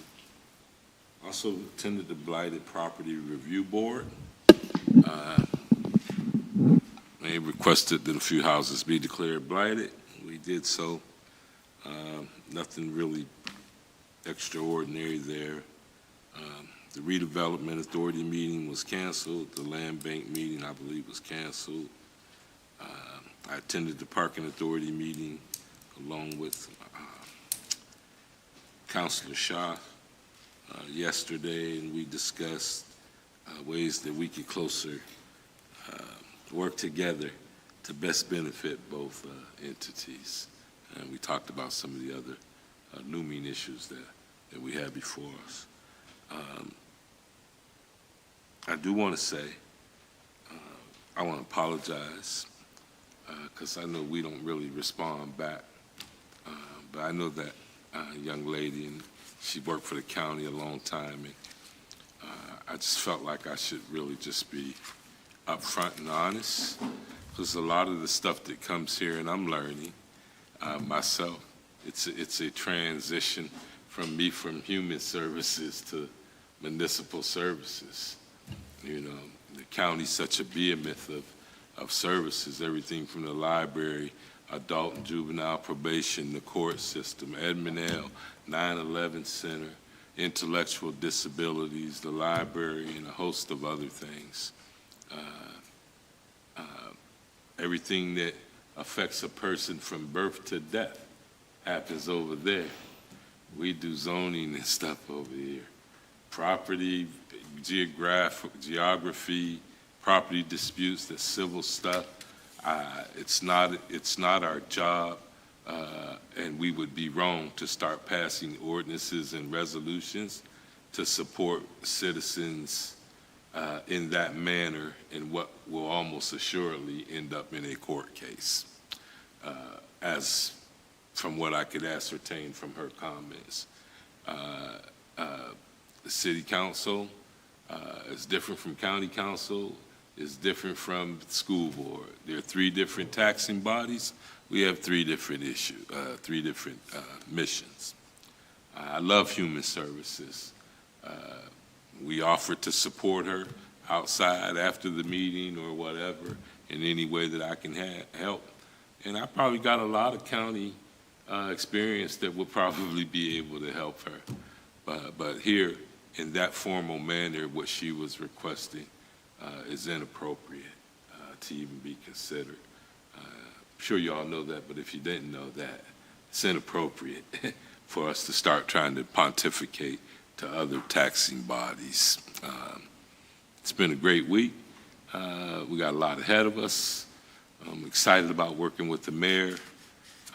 I'm happy to tell you all that I'm finally starting to feel better. It's the best I felt since February, just sitting in the seat. I'm still excusing myself with the TENS unit because I still have some issues, but I do feel better. Just because we redirect someone to the proper place to go does not mean that we don't support them or won't support them or won't help them in the same manner that our solicitor said it's not proper for me to address that from the podium, but I would gladly see you outside. And I don't know about you all, but everybody in the city has my number. They call me from everything, from my kids need a job, the whole nine. And I'm happy to serve. But the reality of the matter is my job is a city council legislator, and the biggest, most important thing about that job is going to hit me really, really shortly in the form of a budget. I'm excited about it because that's one thing I know how to do well. So thank you all. Thank you. Councilor Shaw? Thank you, Dr. Titus. So Amir Masala is this Saturday. It's my favorite festival in downtown Erie. There's a small parade that goes up from 4th Street to downtown. Lynn Johnson does a great job with everything that is brought together for this, and I thank all the volunteers and helpers. And it starts, I can't remember exactly, 11, and then noon is the parade, and then it goes on maybe till 5 or 6. Check the information. But I have gone to this for many years. My kids went to it with me. They're adults. My grandkids have made things for it and have walked in the parade when they were here in Erie. And I am attending for several years now. And it's great. Can't say enough good things about it. Thank you, Andre, for mentioning that I was there with you at the Parking Authority. I addressed the issues that come up at Tow and Review Board at times. I met with Erie United, a small group of them at the Booker T. Washington. We talked about housing issues in Erie. Ms. Pohl and I this morning met with the Landlord Association president and vice president, and we had a good, productive with both the Erie United, myself, and the Landlord Association. So I'm available. I'm usually not home more than I am home, if you know me. I go to things that don't conflict with family functions. So, you know, I'm there. Call me, what have you.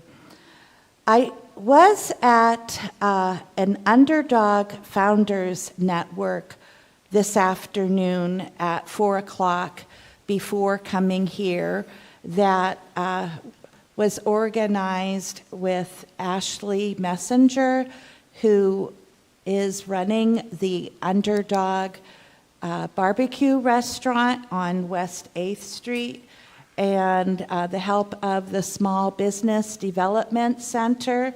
And there's a QR code. I'll hang this up or give it to the girl at the front desk tomorrow, or Lori, maybe I can pass this to you. There's an event schedule. It's for people who are interested in having a small business, but if you have a small business, if you've had it for 20 years, 30 years, what have you. I learned something today that I did not know. A small business goes up to 500 employees. That's high. You know, I don't think that's small if you have 500 employees. Wow. But they meet once a month. This is just the startup. They're having a founder networking mixer, yada, yada. Every month there's something. There's no cost. It's all free. It's like networking and talking and sharing ideas, what works, doesn't work. What more could you ask? I used to have the saying, if it's free, it's me. You know, it's good communication. And the reason I go to places is because of that community. So if someone's coming up with a conversation with me and is talking about small businesses with Black Wall Street, and I can say, Ms. Kyra Taylor, I think if I said her name right, you know, she's the person that, you know, it's like I can give people helpful names, where to go, how to navigate things. Sometimes I am not perfect at all, but there's always someone out there that knows and has experience and is a helper, because we look for our helper individuals in this life. When I was little, we learned our community helpers are helpers. Okay, so I also went to the same event that Ms. Pohl was at yesterday, and that was an idea from Seth Komar from the Episcopal Church, and he brought it to the Our West Bayfront. And the Our West Bayfront thought, now that's a good idea. He came up with the idea of a community rebuild house. And because the Our West Bayfront is, progressive thinking, so at the time, 3 years ago, Anna Franz was running it, and she was able to get those connectivity helpers, those community helpers, and then Starla Kokenauer, did I say that right? She was the interim after Anna, and then Gretchen Hess finished it, and she is with the Our West Bayfront now. Volunteers helped rebuild that house. Money helped with the housing department was there, and they mentioned all the other helpers and organizations that helped. But there was a man named Bren there, and he and his brother-in-law really did a lot, as well as the Gannon girls basketball team had started it by cleaning it out, and there were volunteers from the neighborhood and volunteers here and there. But this man, Bren, did 5,000 hours of free volunteering community service. How awesome and amazing is that? Some people get passionate about things and they really want to help. Just, like our boards and commissions, those people aren't getting paid. Okay, I was at 8th grade Tuesdays for the first two. Yes, there are lines. Safety for all measures. I believe it was the greatest amount of people ever at an event because they do totals. So it was a great night. I called up Chief Len Trott today. Thank you for answering my call. When I heard from a phone call that there was a situation that was very sad about a baby. And I want to bring it up to the mayor when she comes back. And Chief Len Trott had mentioned that he'll look into that research too. It takes a village, it takes a community. We all need to do our best. No matter what side you're on, we can work together. Thank you. Thank you. So the liaison appointments for myself, and then I'll go through some of the comments that we had and address and answer some of the questions that were posed. So the Airport Authority, I was out there last Wednesday, went on a tour and met with the director there, learned more just about some of the projects that they're working on, the funding streams that are coming through. We reviewed some of the seats that will be open and talked about the process that has been utilized in the past and the process that we're trying to implement now. And he made it very clear that he would like to be more a part of the appointment process because they've had some difficulties in the past where people get appointed and there really is a very specific skill set that is needed there. And so he's got a seat that's coming up, one or two that's coming up in the end of December, and those members I don't think are seeking reappointment. So we'll look to that. They have a meeting, I believe it's next week or the week after, and so I'll have more to report on at the next council meeting. With Erie Events, spoke with the director there. Their meeting is also next week, and I'll be meeting with them a couple days prior to get caught up so that I am prepared for going into their authority meeting. They did want to give a shout out for the 8 Great Tuesdays that have been happening so far. Last night was the highest number they've had on record since doing 8 Great Tuesdays, and they were pleased with just how the event has been going. And he's shared that he's looking forward to the continued relationship and working to build an even stronger Bayfront. And he was very excited about the One Bayfront initiative as well.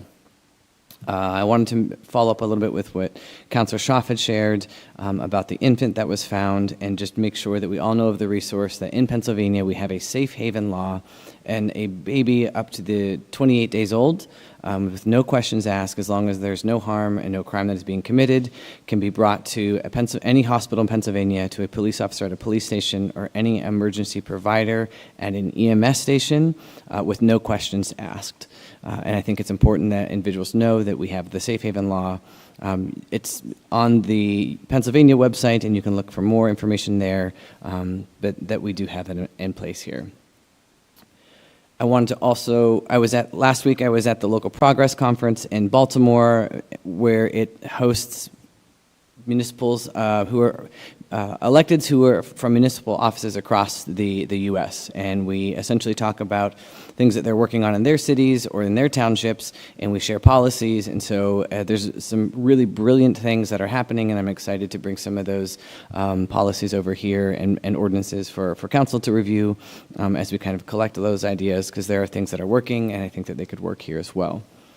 To address a couple of the comments that were made, one specifically around right now the rules of council, like what can be talked in. There is not a limit on topics, so that's within our current rules.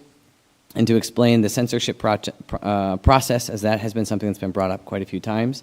And I think it's really important for individuals to understand that in the state of Pennsylvania, we cannot do anything as a governing body that would disrupt somebody's elected duties. There's nothing that we can do other than a censorship, which would also be a motion, a second, but also only hold place for that meeting, cannot strip any individual of their elected duties. That's state law, that's state statute.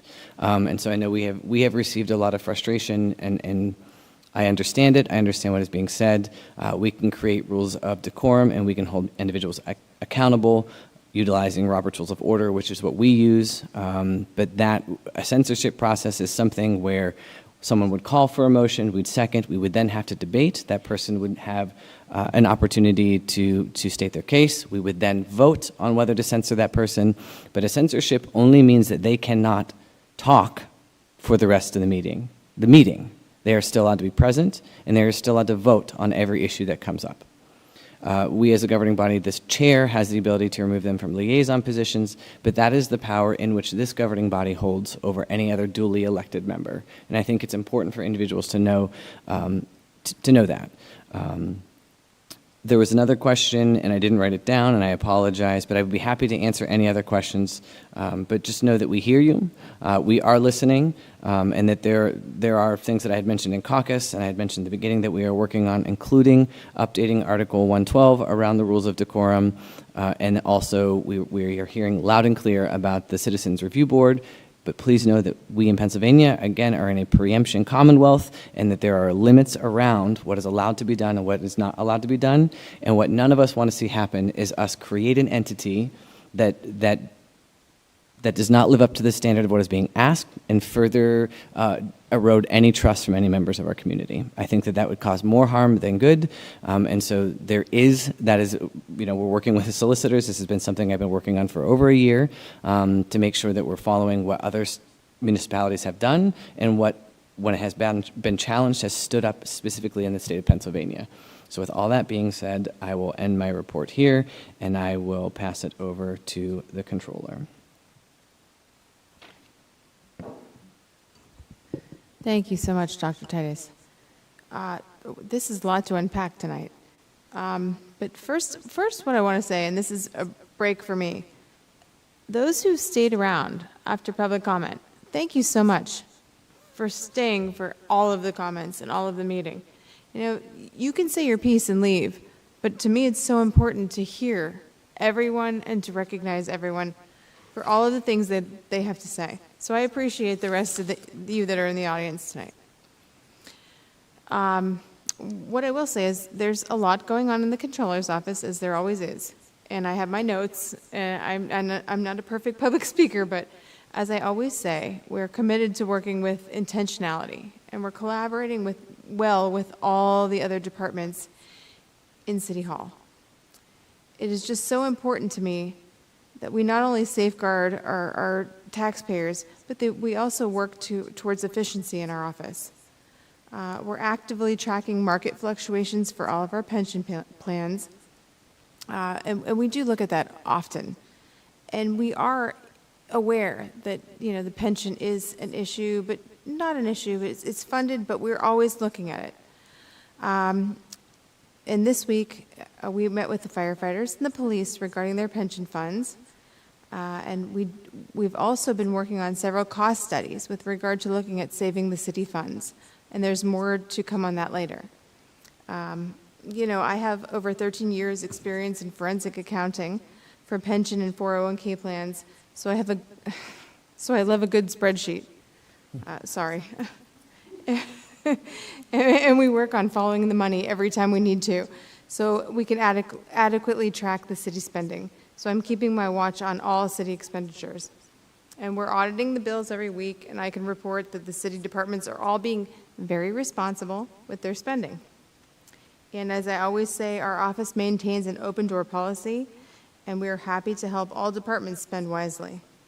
And per usual, I give my staff, Kelly, Kate, and Meg, a shout out for all of their excellent and accurate work.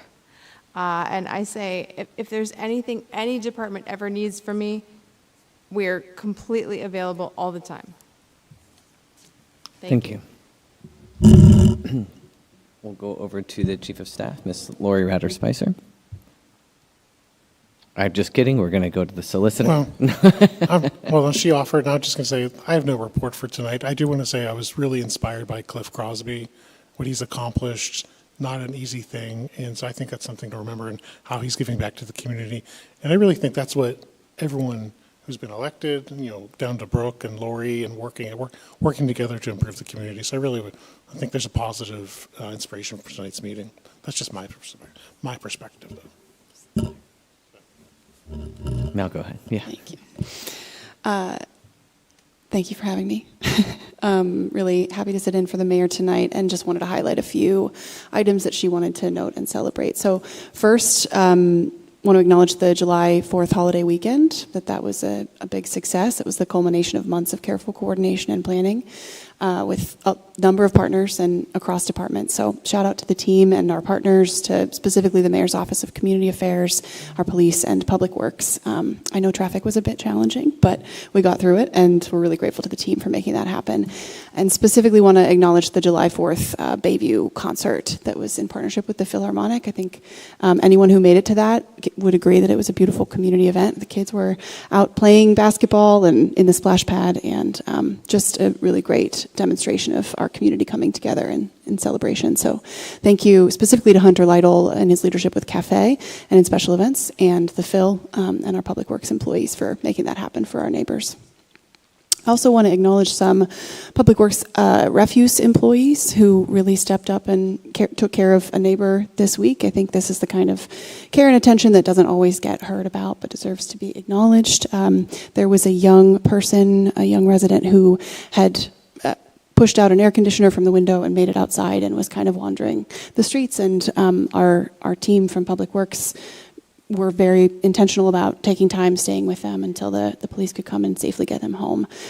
Just want to acknowledge the driver, Alex Yerkin, and our carriers, Donnie Burke, Dwayne Hemphill, and Tejan Island, for just showing that love and care when they could have just carried on with their days. I would reiterate what I shared earlier in Caucus, that the One Bayfront waterfront planning process is underway, and the virtual open house is open until July 17th, which is Friday. The Parks Plan is also still open for public comment through July 21st, so please do take the opportunity to weigh in on those plans. And want to name that the mayor's really, actually specifically there was someone who's still here.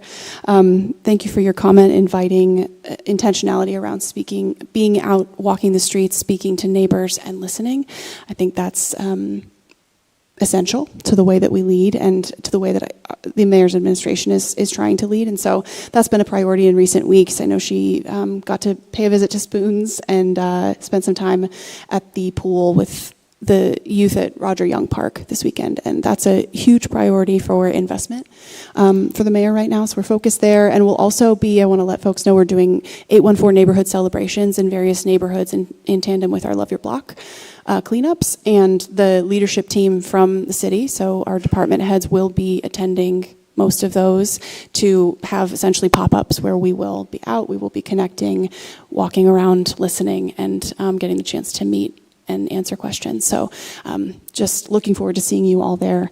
And I want to close by just turning to you all and to everyone on the camera to say a huge, heartfelt thank you for being here. I know that it is hard, and it takes, I believe, generosity and courage and a love for your community to show up on an evening and speak at a mic, and when your voice might shake, and you may have a lot of feelings about why you're here. So I thank you for the love and courage and generosity you've shown. I think it's really important and a sign of a healthy democracy that we have this kind of conversation. So I hope that no matter how you may have left feeling tonight, you will keep showing up. Thank you. That was a beautiful sentiment, and on that, I think we should go ahead and adjourn this meeting. City Council adjourns at 9:32 p.m. Mr. Brzezinski left the meeting.